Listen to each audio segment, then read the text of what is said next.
과학하고 앉아있네. 뉴스앤올디스 2024년 12월호 시작하겠습니다. 와. 네, 정 교수님은 좀 괜찮으신가요? 네. 지난달에는 당일에 연락을 하셔가지고 앞으로 도저히 못 가겠으니 네. 이 자료로 니들이 알아서 해봐라. 그래서 뭐 엄청 바쁘시고 사실은 뭐 요즘 안 바쁜 사람 없는데 예, 가뜩이나 지금 저희가 오늘 녹화가 일요일입니다 지금. 그래서 어제 이제 그 탄핵 중요한 일이 있었죠. 예. 저희도 일주일 동안 뭐 열흘 동안 롤러코스터를 탄 그런 상태로 사실은 그렇잖아요. 이게 계엄령이 만약에 통과가 됐고 그러면 이거 하기도 그래요. 이 방송도 솔직히 계엄령 상태에서는 우리가 여기서 무슨 정치적인 반도 못 하거든요. 그쵸. 그럼 진짜 잡혀가요 바로. 그런데 또 아무 소리도 안 하고 이걸 또 아무렇지도 아무 일도 없었다는 듯이 자 뉴스앤올디스 돌아왔습니다 이러고 막 광 얘기하고 광 얘기, 유령 얘기 이런 거 하고 있고. 그거 외계인 얘기도 못 하지 않을까요? 왜요? 그냥 뭔가 왠지 좀 외계인 그 외계인 얘기하면 자꾸 뭔가 암시를 하고 싶을 것 같아요. 어. 외계인 나쁜 사람 잡아가는데 뭐 이런 그런 식의 나 하다 보면 막 유혹이 생기잖아요. 그럴 수도 있고. 그래서 사실은 뭐 중단되는 물론 그 3시간 동안 제가 그런 생각까지 한 건 아닙니다만은 중단되는 그런 경우들도 아마 여기저기 많이 있지 않았을까 싶은데 뭐 다행히도 일단은 예, 근데 또 뭐 나중에 그 헌재 심판이 또 남아 있어서 그러니까요. 사실은 한 고비가 그렇긴 하지만 여하튼 오늘은 정상적으로 네, 진행을 하는 걸로 하고요. 좀 재미있는 사태가 하나 있어요. 사실은 제가 어제 이거를 그 탄핵 관련된 얘기 뭐 페이스북 이런 데서 탄핵 관련된 얘기를 이제 하기도 하고 유튜브 보면 계속 그런 게 나오잖아요.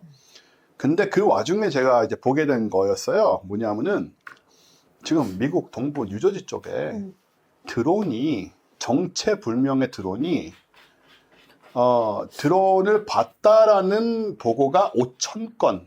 5,000건. 근데 이게 사실 시작된 거는 한 20일 가까이 된 것 같아요. 조금씩. 근데 사람들이 이제 별로 인식을 안 한 거죠. 뭐 드론이 있겠거니 하다가 너무 계속 나타나고 너무 크고 생각보다 자동차만 하는 드론들이래요. 그리고 얘네가 그냥 계속 밤에 나타나니까 뭐 어떨 때 보면 막 몇 대씩 떠 있고 막 10대씩 떠 있고 막 왔다 갔다 하고 그러니까 이제 점점 이게 뭔가 하는 의심이 시작이 된 거예요. 그래서 어제가 진짜 피크였는데 뭐 오늘도 지금 그러고 있을지 모르겠습니다만은 그러니까 한국 시간으로 이제 토요일 13일, 14일 금요일 토요일 요때가 피크 상황이었는데 일단은 이 드론이 계속 나타나니까 주로 뉴저지 중심으로 뉴욕 옆에 뉴저지 중심으로 이제 바닷가 쪽에 나타나니까 사람들이 이제 점점 공포심이 생겼고 경계심이 생겼죠. 왜냐하면은 뭐 이런 얘기가 나온 거예요. 무슨 이란에서 심지어는 드론 마더십을 모선을 보내가지고 그건 배겠죠 아마 그래도 우주 모선 같은 거 떠 있는 모선은 아닐 테고 설마 모선을 어디 공해상으로 보내가지고 거기서 오고 있다 이런 얘기도 나오기 시작을 하고 외계인이란 말도 나오기 시작하고 저게 UFO다 일종의 뭐 이런저런 말이 나오면서 이제 긴장감이 조성이 되면서 금요일날 토요일날 확 터진 거예요. 그래서 지금 어디에 코멘트가 나왔냐면 백악관 코멘트가 나왔고요. 예, 그리고 그 국방성 펜타곤 있죠. 펜타곤 코멘트가 나왔고 FBI가 수사에 들어갔고 이 뉴저지주의 일부에서는 비상사태 선포가 됐고요. 이 장난이 아니에요 지금. 그리고 모든 뉴스에서 지금 다루고 있는 상태에서 금요일 같은 경우에는 이제 미 하원 청문회가 시작이 됐어요. 그러니까 가볍지 않다 상황이. 왜 그러냐 하면 이거에 대해서 이제 그 책임을 가진 곳들에서 좀 속 시원하게 얘기를 해주면 좋은데 지금 보시는 사진이 이런 게 지금 이제 드론이라고 얘기되는 거거든요. 어떤 거 보면 별로 드론 같지도 않고 이런 거 밤이니까 이제 불 켜놓은 것만 보인다라는 얘기가 있는데 뭐 낮에도 보이긴 하는데 그러니까 우리가 생각하던 불어나와 좀 달라서 옛날 같으면 다 UFO라고 얘기할 그런 모습들이잖아요. 이런 모습들을 하고 있으니까 이제 사람들이 도대체 얘네가 뭐냐 하는 건데 답을 내놓는 사람이 아무도 없다는 점에서 불안해지기 시작을 한 거예요. 왜냐면은 이렇게 이게 정말 그 불안해지기 시작했습니다. 아닙니다. 괜찮습니다. 웬만하면은 이렇게 중간중간 잘 지나가더라고요. 저희 고양이가 지금 뒤에서 보셨겠지만 아마 고양이가 나타나서 저러고 있습니다. 여하튼 그래서 사람들이 이제 궁금해할 때 뭐 이란인이 이런 얘기 나왔을 때 뭔가 이게 무엇이며 괜찮다라는 얘기가 나왔으면 좋은데 심지어 백악관에서조차 뭔진 모르겠는데 위험하진 않을 것 같아 이런 식의 말을 해버린 거예요. 그러니까는 이게 시민들이나 저 지역의 뭐 의원들이나 언론이 납득하기 어려운 거죠. 아니 뭐라고 알아야 위험하든 말든 하는 거지. 니네가 모른다면서 왜 위험하지 않다는 거냐고. 그렇잖아요. 예. 모르면은 위험할 수도 안 할 수도 있는 상태인 거잖아요. 근데 그렇게 얘기를 해버리니까 뭔가 이제 의심이 시작이 돼서 니네들 왜 솔직하지 않냐. 이제 이런 식으로 상황이 흘러간 겁니다. 그래서 너희들 분명히 뭔가 알고 있을 텐데 이렇게 많은 큰 드론들이 등장하고 사람들이 이렇게 불안해 하는데도 니네들이 그러저러 가볍게 상황에 대응을 하는 거 보면 니네들이 뭔가 숨기고 있다. 가 됐습니다. 이게 다 이제 금토일에 걸쳐서 벌어진 상황들이고, 그리고 지금 보시는 거는 이제 뉴저지의 그 의원들이 모여가지고 의원하고 그쪽 높으신 분들이 모여가지고 실제로 저렇게 회견을 했어요. 제가 저걸 라이브로 봤는데 저 상황도 딱 그 얘기예요. 그 행정부에서 FBI 뭐 어쨌든 CIA가 됐든 뭐 미국 행정부에서 왜 사실대로 얘기하지 않느냐. 저것의 정체를 모른다면 너무나 무능한 것이고 무책임하고 안다면은 거짓말을 하고 있는 거 아니냐 지금. 제가 저 보면서 느낀 건데요. 미국 정치인들은 말을 너무 잘해요 진짜.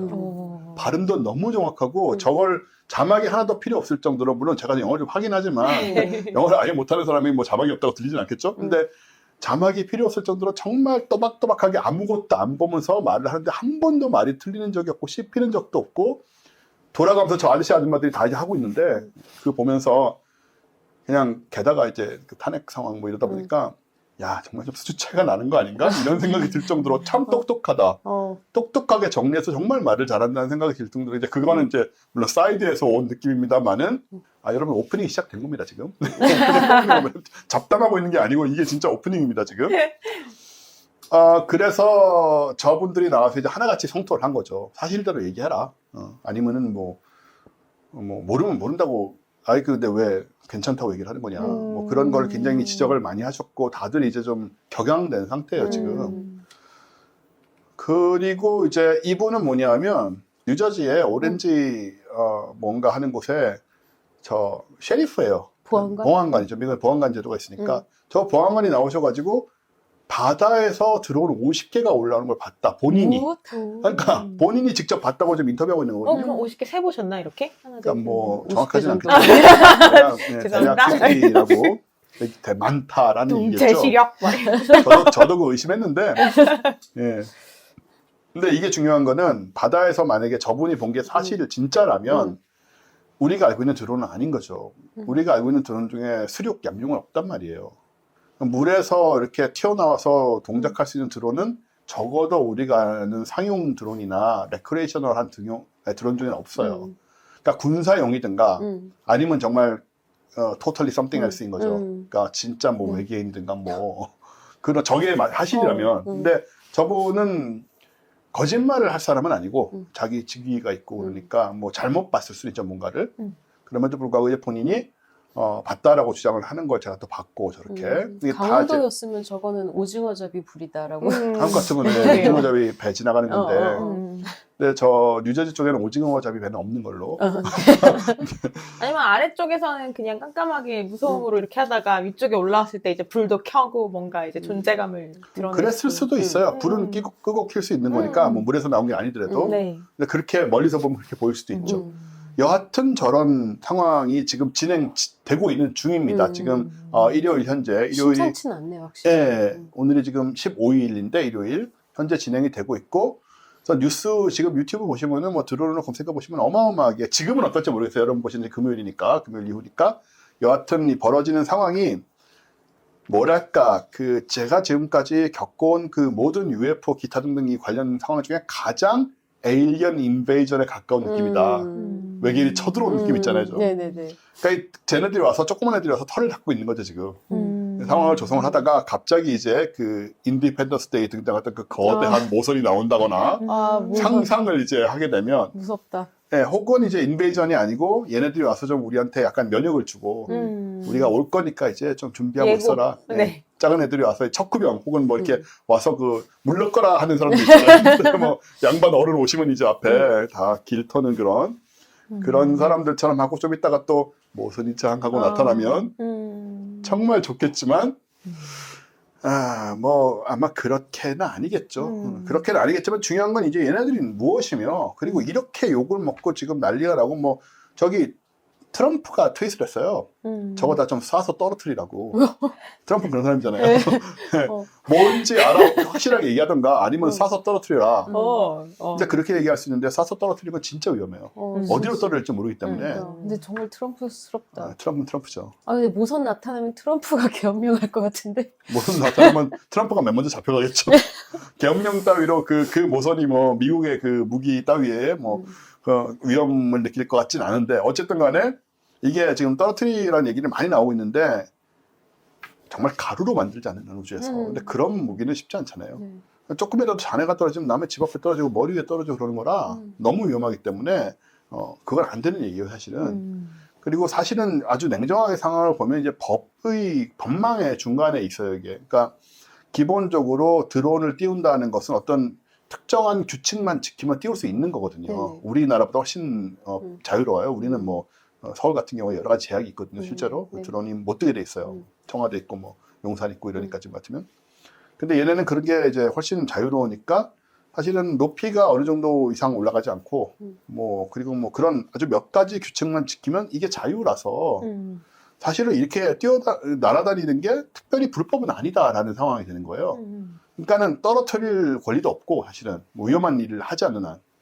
근데 이제 지금 계속 상황이 문제가 되는 거는 꽤 커 보이고 얘가 지금 또 뉴저지에 그 미군 기지가 있단 말이에요. 그 기지 근처로 왔다 갔다 하고 있고 공항 근처로 왔다 갔다 하고 있어서 비행기 뜨고 내릴 때도 위험한 상황까지 돼가는데 이렇게 지금 저 뉴저지 쪽에 완전 난리가 나고 그런데도 누군가 계속 이걸 하고 있다라는 거잖아요. 그러니까는 뭐 악의가 없던 사람이었는데 이 난리를 치는데 난 상관없이 난 계속 띄울래 이러고 있다라면 미국스럽기도 한데 한편으로는 또 그럴까? 과연 나라면 그럴까? 이렇게 지금 정말 난리 났거든요, 진짜.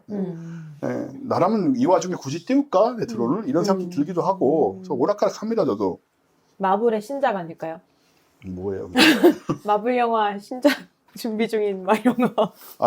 그러면 좀 큰 책임을 져야 될 것 영화 같습니다. 촬영. 마블 쪽에서 적당히 끝냈어야 되고요. 처음에 이 난리 났을 때 그때 죄송합니다, 우리가 한 겁니다. 끝냈어야 되는데 지금 계속하고 있는 거는 얘네는 지금 치도곤을 이런 어떤 사람들의 반응이나 상황조차도 이제 막 다 늦었어요. 예. 이제 이거를 약간 현대 행위예술로 보기에는 좀 너무 늦었다. 과해져 버렸습니다. 48시간 전에 끝냈어야 합니다. 저런. 알고 보니 미국 정부도 다 알고 있었다. 소용없어요. 국민들이 알고 있습니다. 정부까지 이제 그 정부하고 마블하고 같이 무너지는 거죠. 안 되겠네요.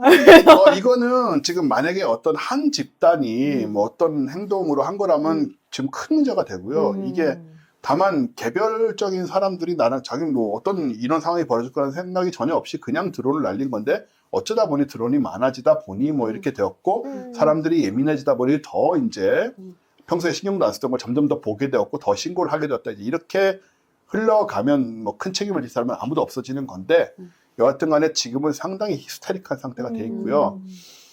그래서 그 중에는 이제 유튜브 보면은 이거 뭐 UFO냐 뭐냐 이거 도대체 뭐냐 이런 식의 제목을 붙인 그냥 유튜버가 아니고 그 언론 유튜브들도 이런 말도 좀 할 정도로 지금 너무 사실은 UFO이기도 하죠. 좀 unidentified 돼 있으니까 규명되지 않은 날 것이잖아요. 규명되지 않은 날 것들이 이렇게 날아다니고 있는 건 맞고 그래서 모르겠습니다. 며칠 지나면 상황이 어떻게 될지. 근데 지금은 오히려 퍼지는 분위기라 처음에는 뉴저지였다가 지금 뉴햄프셔랑 뉴욕주 그리고 위에 심지어 매사추세츠 그리고 뭐 이런 데까지 더 보인다라는 얘기가 지금 계속 나오고 있어요. 근데 그 사람들 신경 안 쓰다가 뭐 하도 시끄러우니까 이렇게 신경 쓰니까 보이기 시작한 건지 뭔지 모르겠는데 평소에 지나다니도 드론이네 하다가 이제는 뭐 드론이 지나가면 드론이다 이렇게 되는 거잖아요. 그런 건지 아닌지 모르겠어요. 아마 며칠 더 지나 보면 알려질 것이고 여러분이 보고 있는 지금 금요일 날 두 가지 가능성이 있습니다. 하나는 계속 이렇게 시끄럽든가 세 가지네요. 하나는 이렇게 계속 시끄러운데 그냥 뭐 그런가 보다 하든가 두 번째는 이제 정체가 밝혀져서 정리가 되든가 세 번째는 외계인이 지금 간보고 있든가 뉴욕에 그 우리 저 사람들 여러분 뉴욕 같이 갔잖아요. 봄에 뉴욕의 그 옆에 그런데 그 바다에 이렇게 떠 있든가 셋 중에 하나 할 거예요. 여러분은 뭘 원하세요? 셋 중에 외계인이 간보는 거였으면 좋겠어요. 외계인이 간보는 거. 영화예요.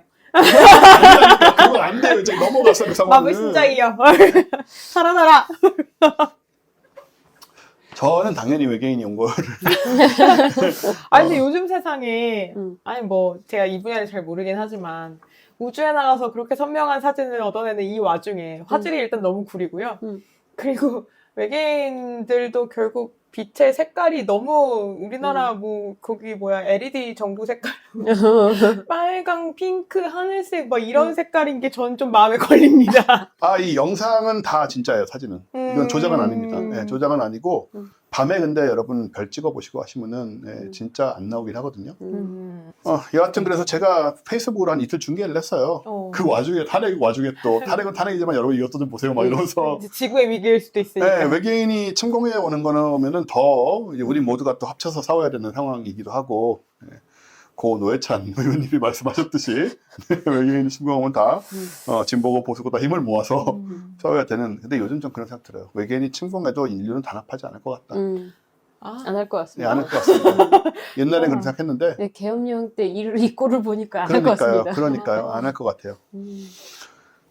그래서 여러분, 네, 금요일 날이 되셨을 테니 어떤 상황인지 관심이 있었던 분들은 큰일이 일어나지 않았다면야 관심이 없었던 분들은 모르실 거고, 관심이 있어서 분들은 아마 이 상황을 아실 거고, 제가 또 계속 페이스북에 올리고 있으니까 정리가 됐을 거라고 생각이 됩니다만은, 여하튼 흥미로운 상황이 지금까지는 벌어지고 있다. 그래서 저는 이제 UFO 이런 쪽에 준 전문가라고 할 수 있잖아요, 사실. 그런데 저도 이런 건 처음 보고, 그래서 옛날에만 드론이 없던 시대 같으면 100% 외계인이라고 난리가 났던 상황인데, 지금은 대안이 있으니까 그런 식으로 얘기할 수는 없지만, 여하튼 이 흥미로운 상황이 벌어지고 있고, 외계인들이 정말로 그 간보러 지구에 온다면 어떤 일이 일어날까라는 약간 전초전 같은 느낌, 그런 일이 언제 일어날지는 알 수 없지만 그런 느낌도 좀 받았습니다.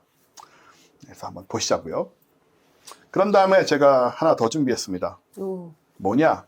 우리 양자 컴퓨터는 다 알잖아요. 네네네. 예, 양자 컴퓨터가 이름은 다 알고, 양자 컴퓨터란 거는 이제 큐비트란 거를 사용을 하는데, 우리 컴퓨터는 당연히 그냥 비트 0과 1을 사용을 하고, 양자 컴퓨터는 0과 1이 이제 중첩된 상태를 활용을 하죠.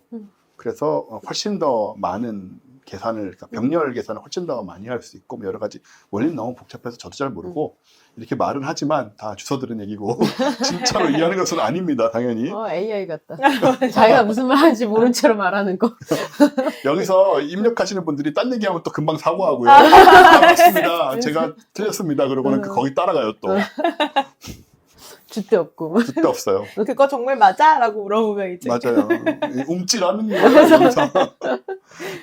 그래서 105개의 큐비트를 탑재한 윌로우라는 양자 컴퓨터를 구글에서 공개를 했는데, 사실 이 큐비트로만 따지면 더 큰 것들이 있어요. 127큐비트짜리도 있고, 이 127큐비트짜리가 지난달에 아마 연세대에 들어왔어요.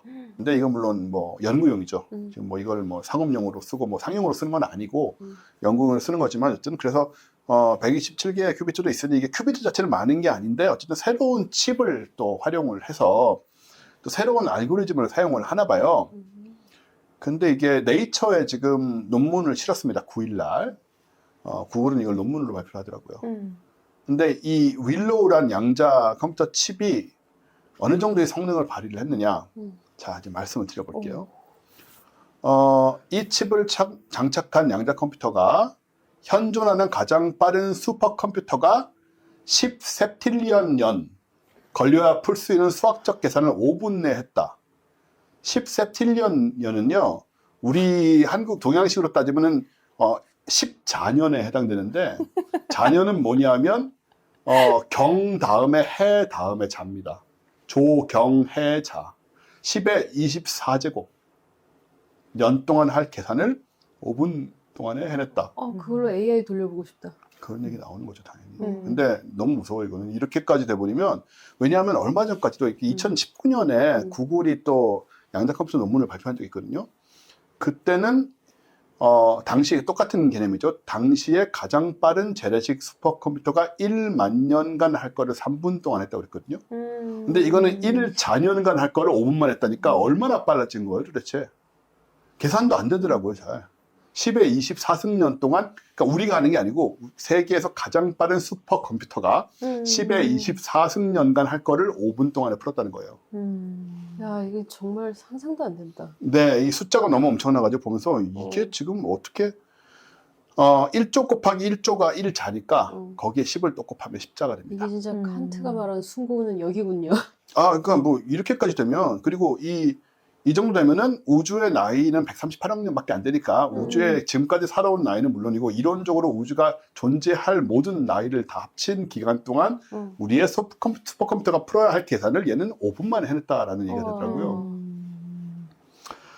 그래서 이걸 보고 이건 뭐 얘기 안 할 수가 없다. 온갖 난제는 다 풀겠는데요? 이 정도면. 그렇죠. 얘는 그럼 일단 아까 우주에서- 그거 정체부터. 좋은 새끼 정치는. 얘 데이터 때려넣으면 나오겠죠 뭐. 아까 그거 정체부터. 얘가 이런 식으로 가면 뭐 못하는 게 있을까라는 생각이 일단 들면서, 일단은 사실은 물론 양자 컴퓨터는 현재로서는 한계가 있습니다. 그러니까 일단 양자 컴퓨팅이 문제가 뭐냐면 어마어마하게 말도 안 되게 빠른 계산 속도를 갖고 있지만 지금 보신 것처럼, 근데 이 숫자는 지금까지와는 또 다른 차원이라 사실 좀 충격이긴 한데 너무 오류가 쉽게 나는 거예요. 왜냐하면 그 양자 상태가 이제 붕괴가 너무 쉽게 돼서 뭐 아시다시피 우리가 그 양자 중첩 상태는 아주 작은 충격이라든지 소리 이런 것만 들어가도 이게 관찰자가 생겨나와 버리기 때문에 중첩이 깨지잖아요. 그쵸, 예. 그게 우리 그 더블 슬러 실험 같은 것도 그쵸. 입자를- 관찰자가 생기면. 그렇죠. 그렇죠. 전자는 웬만한 거 안 부딪히니까 실험이 어렵지 않지만 요거를 키우면 키울수록 입자를 되긴 되는데 오류가.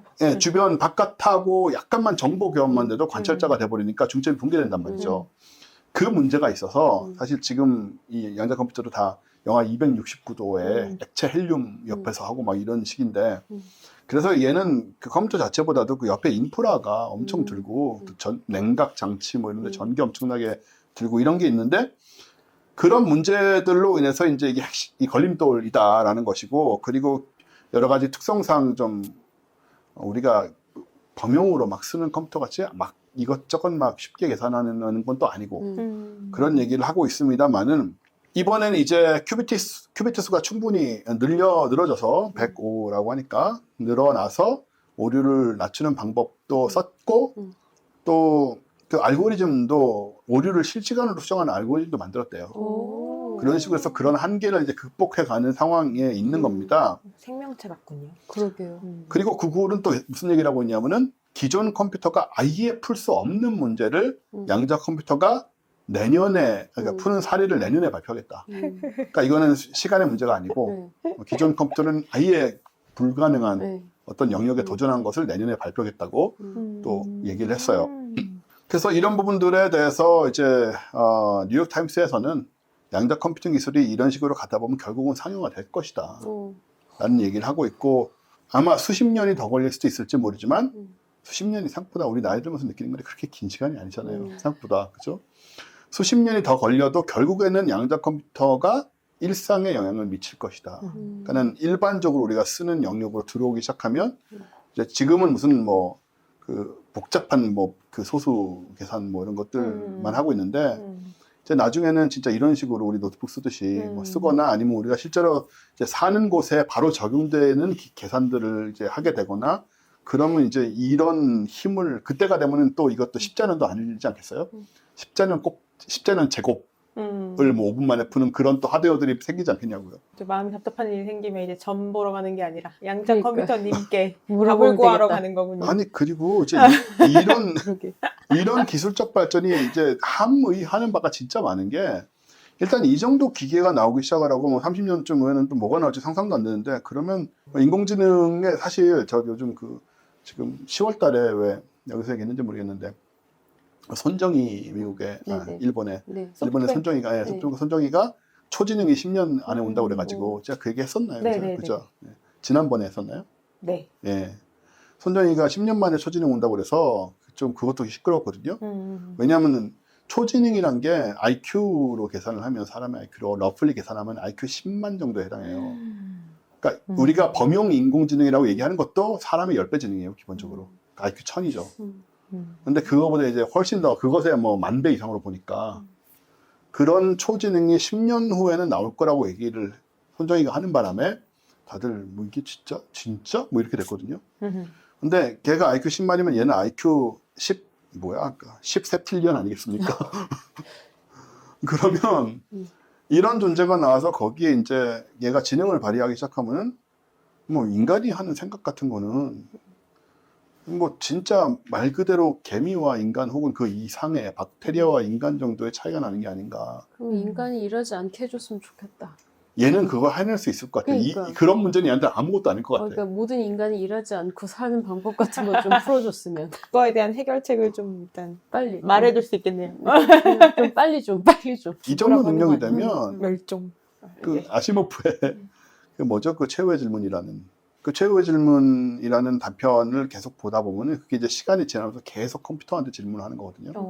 그게 뭐 지금 했다가 1950년대 했다가 지금 했다가 뭐 1만 년 후에 됐다가 뭐 100만 년 후에 했다가 막 계속 그런 식으로 아무튼 이제 그래서 결국은 컴퓨터가 우주를 창조하는 순간까지 이제 가는 얘기예요. 빛이 있으라라는 게 다거든 컴퓨터에. 걔가 신이 돼버린 거죠. 근데 이런 식으로 가면 얘는 정말 그렇게 되지 않을까 하는 생각마저 들고 지 나름의 우주를 만들어서 지 속에서 우주를 만들어서 우주 전체를 시뮬레이션 할 정도의 컴퓨팅 파워가 있을 것 같고 그럼 우리가 사는 세상이 컴퓨터 시뮬레이션이라는 말들을 좀 하잖아요 요즘. 그럴지도 모른다라는. 근데 이런 컴퓨팅 파워를 사람이 만들 수 있다면 겨우 과학기술 문명이 한 300~400년밖에 안 된 우리가 할 수 있다면 누구든지 얼마든지 할 수 있었던 거라는 생각이 들고 우주 속에서 다른 외계인들이 뭐 옛날에라도 그럼 이제 우리가 이런 속에 살고 있지 않다라는 보장을 정말 하기 어려운 뭐 그런 우리가 그 기술을 갖고 있다면 뭐 우리가 그 속에서 무슨 얘기인지 아시겠죠? 근데 진짜 시뮬레이션 세계라면 진짜 내 설정 좀 고쳐달라고 하고 싶어. 좀 이제 놓을 수 있게 노는 세계로 좀 고쳐줬으면 좋겠는데 설정을 좀. 예. 일단 스탯을 좀. 좀 건강도 좀 주시고 약간 스탯 좀 변경을 좀 요청하고 싶은데. 근데 그게 이런 것 같아요. 저도 그런 생각을 하는데 왜 좀 그러니까 우리 시뮬레이션 안에 있는 우리가 벌써 결정해버렸어. 시뮬레이션 안에 살고 있는 우리가 이 조건에 영향을 미치려면 어떻게 해야 될까라는 생각을 해보면 사실 우리가 게임하면서 NPC가 뭘 요구하든 우리 뭐 퀘스트를 들어주든 말든 하는 거지 그 이상으로는 NPC에게 귀 기울이지 않잖아요. 그러니까 걔네들이 이렇게 예민한 말을 하지도 않고 일단은 이 NPC들이 그러니까 우리죠. 우리가 이 속에 살고 있다는 것을 인식을 해야 될 것 같고 처음에는 그런 다음에는 내부에서 이 바깥 내가 살고 있는 세상을 리프로그래밍 할 수 있을 정도의 그 루트나 방법이나 기술을 찾아야 된다라는 이런 얘기까지 갈 수도 있지만 좀 과하다는 생각이 들고 좀 가다 보니까 여하튼 간에 인간이 뭐 이런 기계를 만든다고 합니다. 와, 예. 굉장하다. 굉장합니다. 지금 사진은 제가 요게 이제 넘어가려다 잊어버렸네요. 윌로우라고 하는 윌로우. 저게 이 양자 칩이고요. 그래서 시장도 이제 지금 양자 컴퓨팅 시장 공유 이런 거는 솔직히 저는 큰 관심은 없어요. 그럼에도 불구하고 일단 뭐 시장의 규모와 그 발전의 속도는 상당히 연결돼 있으니까 2023년에 8억 8,540만 달러였던 것이 한 8년, 9년 후에는 126억 달러가 될 것이다. 그러니까 대체 뭐 얼마나 매년 34.8% 성장이라고 연평균을 보고 있고 결과적으로는 지금의 뭐 10배면 80억이니까 15배? 뭐 이런 정도는 발전할 거라 이렇게 보고 있는 것 같습니다. 그래서 우리 상당히 흥미로운 세상에 살고 있어요. 외계인도 오고 또 우리가 시뮬레이션에 살고 있는 것도 밝혀지고. 즐겁다. 아니라고 왜 너무 아니요? 아니잖아. 아니었어요? 예, 제가 지금 그 장난삼아 그게 모든 게 다 그렇게 이미 된 것처럼 슬쩍 말했는데 두 분이 여기서 반항하시지 않고 이렇게 따라와 주시면 안 돼. 인간은 참 열심히 이것저것을 하며 사네요. 좀 적당히 천천히 살아도 좋을 것 같은데. 근데 좀 뭐랄까 너무 빨라서 진짜 이게 감당이 되나 하는 저는 이런 발전하는 거 좋아하는 편이긴 한데도 좀 걱정이 되는 게 사실입니다. 저도. 아참, 제가 어제 이제 갑자기 챗GPT가 영상이 비디오 보면서 얘기하는 게 열렸어요. 얘네가 그거를 좀 무작위적으로 열거든요.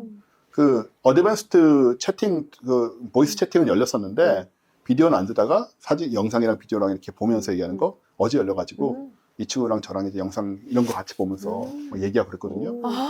예, 재밌어요. 이게 보여주면은 다 뭔지 알고 그 영화를 같이 보는 가능합니다. 같이 사실은. 보면서 이제 뭐 그게 소장면 뭐 길게 하다 보면 뭐 끊어지고 하겠지만 그리고 이렇게 어제 누워가지고 얼굴 보여줬더니 그냥 피곤해 보인다고 뭐 이런 식으로 아니 머리 그냥- 산발에 누워가지고 이러고 있으니 피곤해 보였겠죠. 근데 뭐 그런 거를 인식을 하기 시작을 했는데 이런 흥미로운 상황들이 벌어지고 있는 세상입니다. 정말 그래서 좋은 세상이다.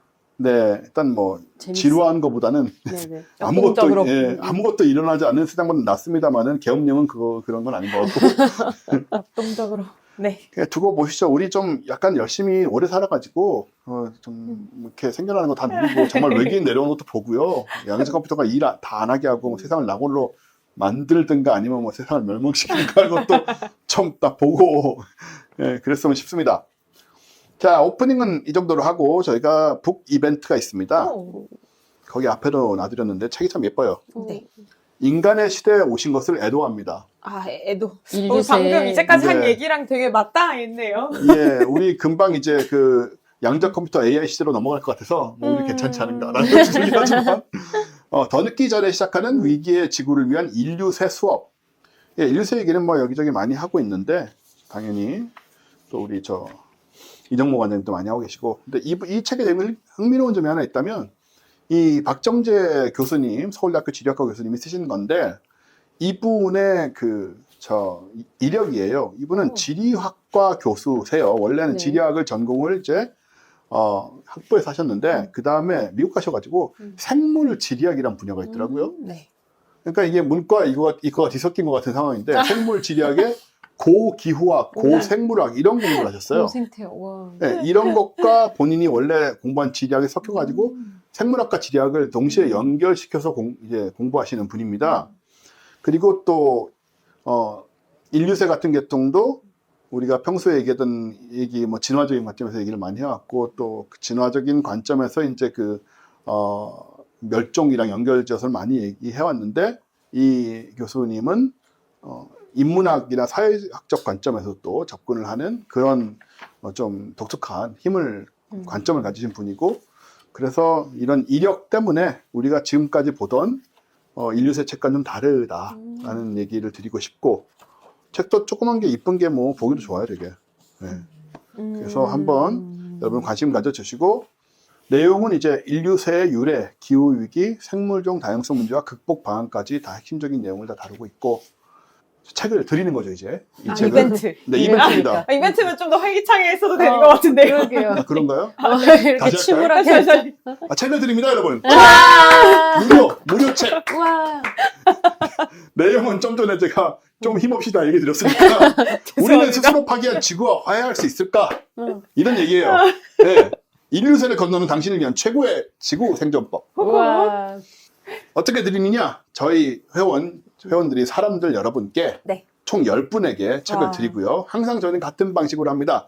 당첨자 발표는 언제냐? 저희가 시작은 신청기간은 이제 금요일 올라가는 업데이트되는 금요일부터 12월 29일 일요일까지 받게 되고요. 이 신청하시는 방법은 항상 똑같습니다. 저희는 사람들 여러분한테 항상 뉴스레터를 보내드리기 때문에 거기에 링크가 그냥 붙어 있습니다. 그 링크로 들어오셔서 신청하시면 되고 뭐 굳이 나는 그걸 하지 않겠다라고 하시면은 홈페이지로 들어오셔서 해도 되지만 어차피 홈페이지와 같은 링크이기 때문에 그리고 죄송하지만 사람들이 아닌 분들은 안 드려요. 여러분 아시죠? 네. 그러니까 사람들 가입 좀 하라고 좀. 가입 어떻게 하는 건지 알려주세요. 네, 저희 홈페이지에 들어오셔서 찾아보시면 찾아보시면. 이렇게 불친절하게 해가지고요. 그러면 저희가 지금 저희 유튜브와 팟캐스트 안에 한번 이 링크를 넣어 놓겠습니다. 사람들 가입 고정 링크를. 댓글로. 네, 거기로 고정 댓글이나 뭐 이런 걸로 넣어 놓으면은 거기를 이제 찍고 들어오시면 신청하실 수 있고요. 여하튼 저희가 북 이벤트는 꽤 많이 하고 있고 이번에도 10분께 보내드립니다. 당첨자는 12월 30일 월요일에 개별 연락 드리고요. 10분 항상 개별 연락 드리면 안 주는 게 아닌가 속이는 게 아닌가 생각하시는데 아닙니다. 예, 다 받아가고 계세요. 뭐 그런 식으로까지 우리 살지 않아. 맞아요. 네. 책 저희가 2권 있으니까 한 권은 안주현 박사님 가져가세요. 안주현 박사는 어차피 이 생물학. 감사합니다. 저는 봐도 모를 것이기 때문에. 예, 다른 흥미로운 책 있으면 또 드릴게요. 네네. 저희는 책은 사실 많이 와요. 많이 이제 저희가 그런 회사다 보니까 많이 옵니다, 과학책은. 자, 이렇게 많이 참여해 주시길 바랍니다. 자, 그러면 저희가 이제 넘어가야 될 것은 바로 안주현 박사님의 이야기인데, 그죠? 이번에는 올해 1년 결산으로 네, 와. 준비를 하신 걸로 알고 있습니다. 맞습니다. 네, 연말정산 컨셉으로 준비했습니다. 네. 저희가 이제 항상 매달 이제 과학위기를 하고 있는데 또 한 번쯤 정리를 하고 가면 좋지 않을까. 맞아요. 올해는 뭐 어떤 얘기들을 했었는지. 왜냐면 다 잊어버려요. 그리고 사실 이제 그때그때 어떤 주제로 말씀을 드릴까 할 때도 그 당시에 그래도 좀 최신의 연구나 좀 시의적절한 걸 하려고 노력하는 편이라 한번 정리를 한번 해보면 올해 한 해 동안 어떤 연구들이 있었나를 좀 돌아보는 그런 네. 시간도 되지 않을까 싶어서 준비해봤습니다. 하하. 앉아 있었다. 이미지를 한번 만들어 보았습니다. 와. 저 AI로 만드신 거예요? 맞습니다. 오, 과학하고 앉아있는 레서팬더 이미지를 만들어 달라고 했습니다. 이야. 이제 요즘은 정말 이런 거 귀여워라. 너무 쉽게 할 수 있으니까. 아, 그죠? 퀄리티도 맞아요. 높고. 물론 이제 전혜정 교수님께 부탁드렸으면 훨씬 더 퀄이 좋은 신비로운 이미지가 나왔겠지만 전현희 교수님은 뭔가 그로테스크한 것이 나올 가능성이 커요. 앞에 막 그 뭔가의 어떤 생물체가 누워있을 수도 있었겠네요. 그래서 좀 온건한 그림으로 준비를 했고요. 어쨌든 우리가 2024년 한 해 동안 어떤 과학을 하고 앉아 있었는지 한번 보면 좋을 것 같아서 준비를 했습니다. 한번 기억이 나시는 분들도 계실 것 같고요. 혹시나 깜빡했더라도 사진을 보면 아마 기억이 나실 것 같아요. 우리 이제 우주정거장 얘기도 했었고요. 맞아요. 우주정거장에 가면 우주비행사 분들이 뭐 갔다가 바로 찍고 내려오는 게 아니라 그래도 나름 장기간 머무르게 되는데 그 머무르는 동안에 역시 뭐니 뭐니 해도 먹고 사는 문제이기 때문에 먹는 게 얼마나 중요하겠어요. 그래서 신선한 먹거리, 맛있는 거 취향별로 많이들 이제 개발하려고 노력 중이다. 이렇게 그런 와중에 신선한 채소 관련된 연구가 있어서 그때 이야기를 했었습니다. 우리가. 쌈채소 같은 거. 채소. 맞아, 저 삼채소. 채소 이름이 또 로켓이래요. 그래서 또 로켓이래요? 네, 그래서 로켓을 먹는 연구를 이제 하시는데 저렇게 지금은 이제 저 사진에 계신 분이 우주비행사 분이신데 그 ISS 안에서 저런 식으로 재배를 해서 수확을 해서 먹을 수 있다 이제 이런 걸 보여주는 거였고요. 그래서 이제 ISS 상황에서 실험을 물론 하기도 하지만 그 안에서만 이제 실험을 다 소화할 수는 없기 때문에 이제 이원화해서 지구에서도 같은 조건을 만들어서 이제 미세중력 상태에서 식물도 한번 재배를 해보고 그다음에 이제 ISS 안에서도 실험을 해보고 이런 걸 병행했다 이제 이런 연구들을 말씀드렸습니다. 결과적으로 어땠었냐면 미세중력 상태에서 식물을 재배했더니 보통 식물이 이제 우리가 쌈채소 같은 것들을 보면 이파리를 먹잖아요. 이파리 보면 식물은 보통 잎 뒷면에 기공이 되게 많이 있거든요. 근데 잎 윗면에 있으면 쟤네는 저기로 이제 호흡을 해야 되는데 비가 오거나 이런저런 이유들로 막힐 확률이 너무 높잖아요. 그래서 네. 이제 앞면보다는 보통 뒷면에 기공이 많습니다. 근데 이제 지구상에 있을 때 보통 기공은 뭐 낮에 열리고 뭐 밤에 닫히고 이런 걸 기본으로 하고 그다음에 좀 더 내부의 수분을 보호해야 한다 싶으면 역시 좀 더 닫는 게 유리하겠죠. 그런데 중력을 조금 낮춰서 미세중력 상태에서 실험을 했더니 기공이 생각보다 잘 안 닫히는 걸 발견을 한 거예요. 아, 그쵸, 맞아요. 기공이 안 닫히는 게 왜 문제가 되냐라고 한다면 우주정거장 상황 안에서 이제 공기 중에 있는 어떤 미생물이나 이런 세균이나 바이러스 같은 것들이 저 기공을 통해서 식물에 침입을 할 수 있고 그럼 저것을 섭취한 우주 비행사들의 체내에서 어떤 변화를 일으킬 가능성이 있다. 이제 이런 거를 문제 제기한 연구였습니다. 맞아요. 그 위험성이 생각이 나네요. 그렇죠. 그래서 먹고 사는 문제는 중요하니까. 또 저는 그때는 얘기 안 했을지 모르겠는데 저거 들으면서 막 좀 극단적인 그림을 그린 거예요. 막 채소 좀 키우려고 저걸 좀 크게 만들어서 갔는데 막 그런 상황이 벌어져가지고 우주인들이 막 으악 하면서 막 죽고 막 이런 거 있잖아요. 에이리언 그런 얘기 했던 것 비슷하게. 같아요. 했었어요. 히토하면서 했나요? 했었습니다. 참지 못했어요. 참았을 리가 없죠, 제가. 네. 왜 참았을까요? 네. 그럴 리가 없죠. 못 참았어요. 당연히 했겠죠. 네. 그렇습니다. 그래서 아니, 왜 참았다고 생각했을까가 궁금하네요, 오히려. 못 굳이? 참았어요. 그치요? 네, SF적으로 그냥 맞아요. 끝까지 갔습니다. 맞- 시작은 맞아요. 초록초록했지만 저 예. 밀폐된 ISS라는 공간이 주는 상상력을 막을 수는 제가 하는 없었다. 생각도 참 뻔하군요. 네.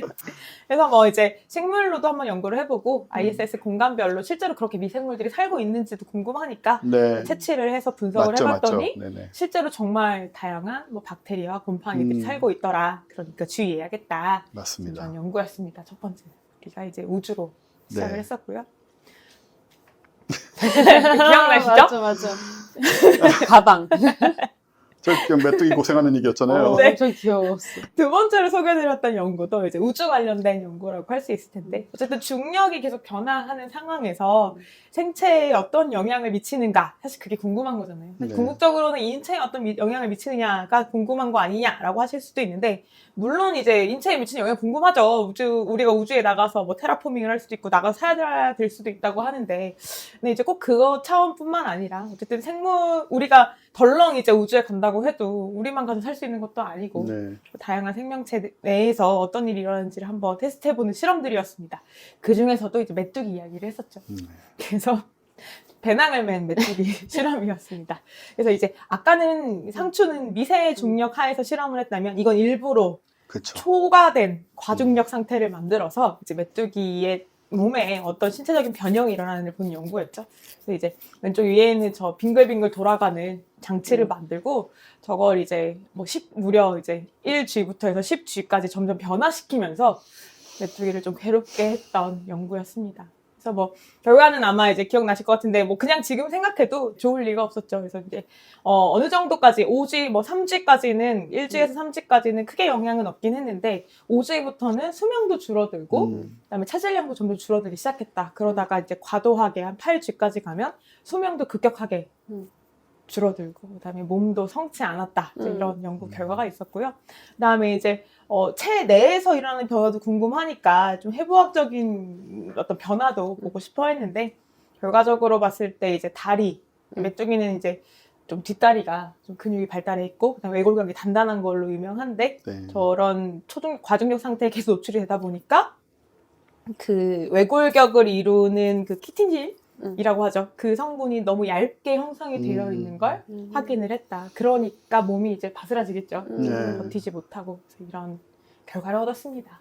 그래서 어디까지 중력을 버틸 수 있느냐라고 생각할 수도 있긴 한데 네. 추가 연구들이 또 나오면 내년에 언젠가 또 말씀을 드려보도록 하겠습니다. 뭔가 귀여움과 불쌍함이 공존하던 그렇죠. 그런 그렇죠. 예, 에피소드였어요.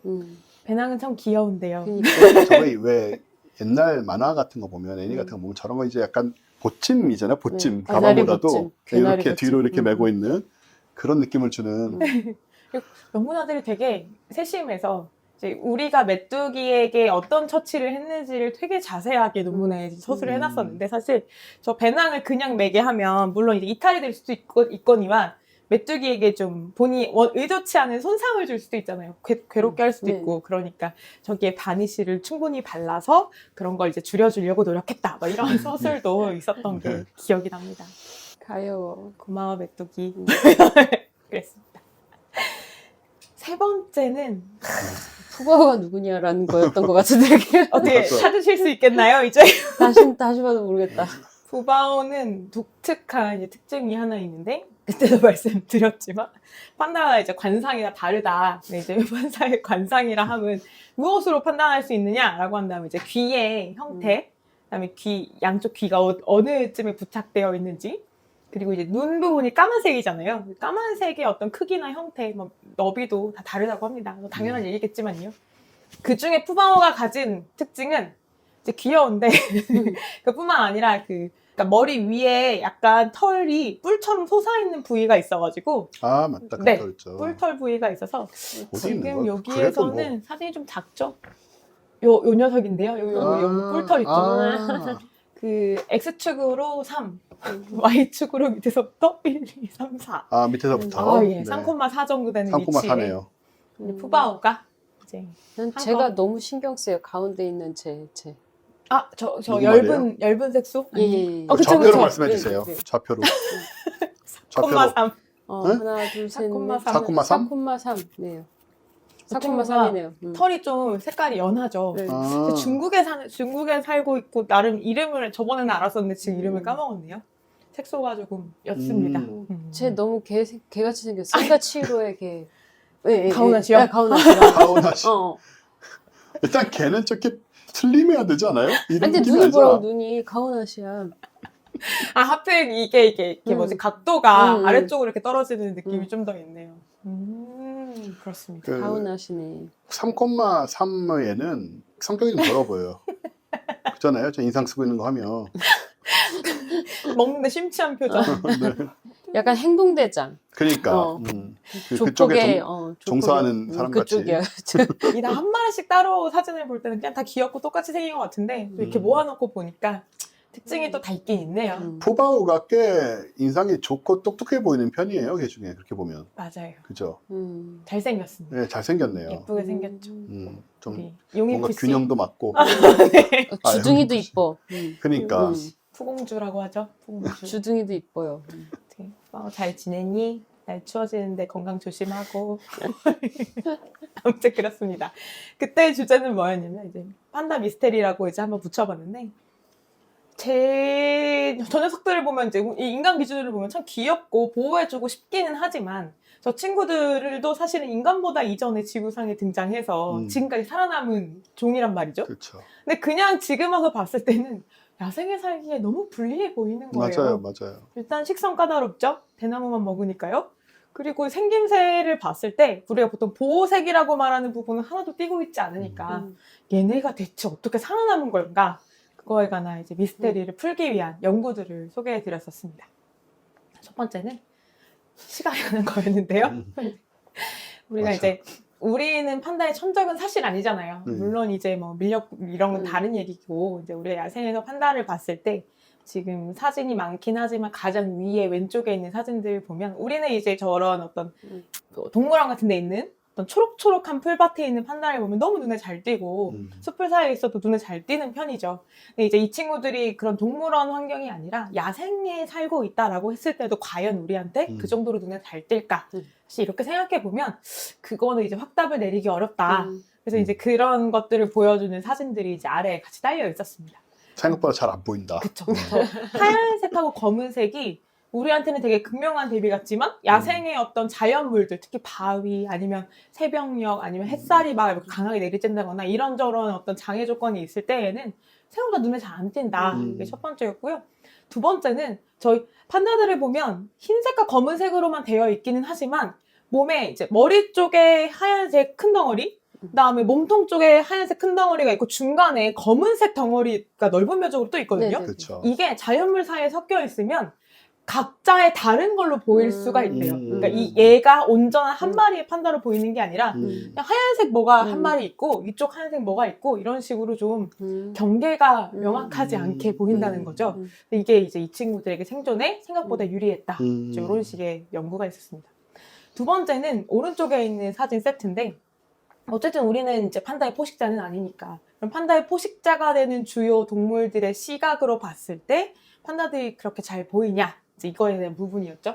그래서 봤더니 지금 고양이 꼬리를 만지면서 흐뭇한 표정을 짓고 계시는데 잘 안 듣고 있어 여기. 딱 걸렸다. 근데 저 진짜 귀여운 고양이가 있지만 사실은 이제 고양이가 대표적인 판다의 천적이란 말이죠. 야생에 사는 큰 고양이들, 네. 생각할 수 있는 큰 고양이들, 그 다음에 큰 개들, 뭐 늑대나 이런 친구들. 근데 이 고양이과나 개과 동물들의 시각으로 봤을 때는 사람보다도 더 이 흑백의 구분이 잘 안 된다는 거죠. 그래서 유리하게 살아남았다. 이렇게 보는 거고요. 이제 첫 번째는 그렇고 두 번째 난관은 이제 식성에 관한 거죠. 대나무만 먹고 대나무 뭐 죽순도 대나무니까 대나무만 먹는데 그것만 먹어서 어떻게 저 큰 몸을 유지하며 그 다음에 영양적으로도 사실은 우리 균형 잡힌 영양소 하면은 뭐 탄단지가 조화롭게 이렇게 얘기를 하는데 대나무에 사실 뭐 얼마나 탄단지가 있겠어요. 그러니까. 그럼에도 불구하고 어떻게 살아남았냐 이런 걸 추적해서 분석한 연구였습니다.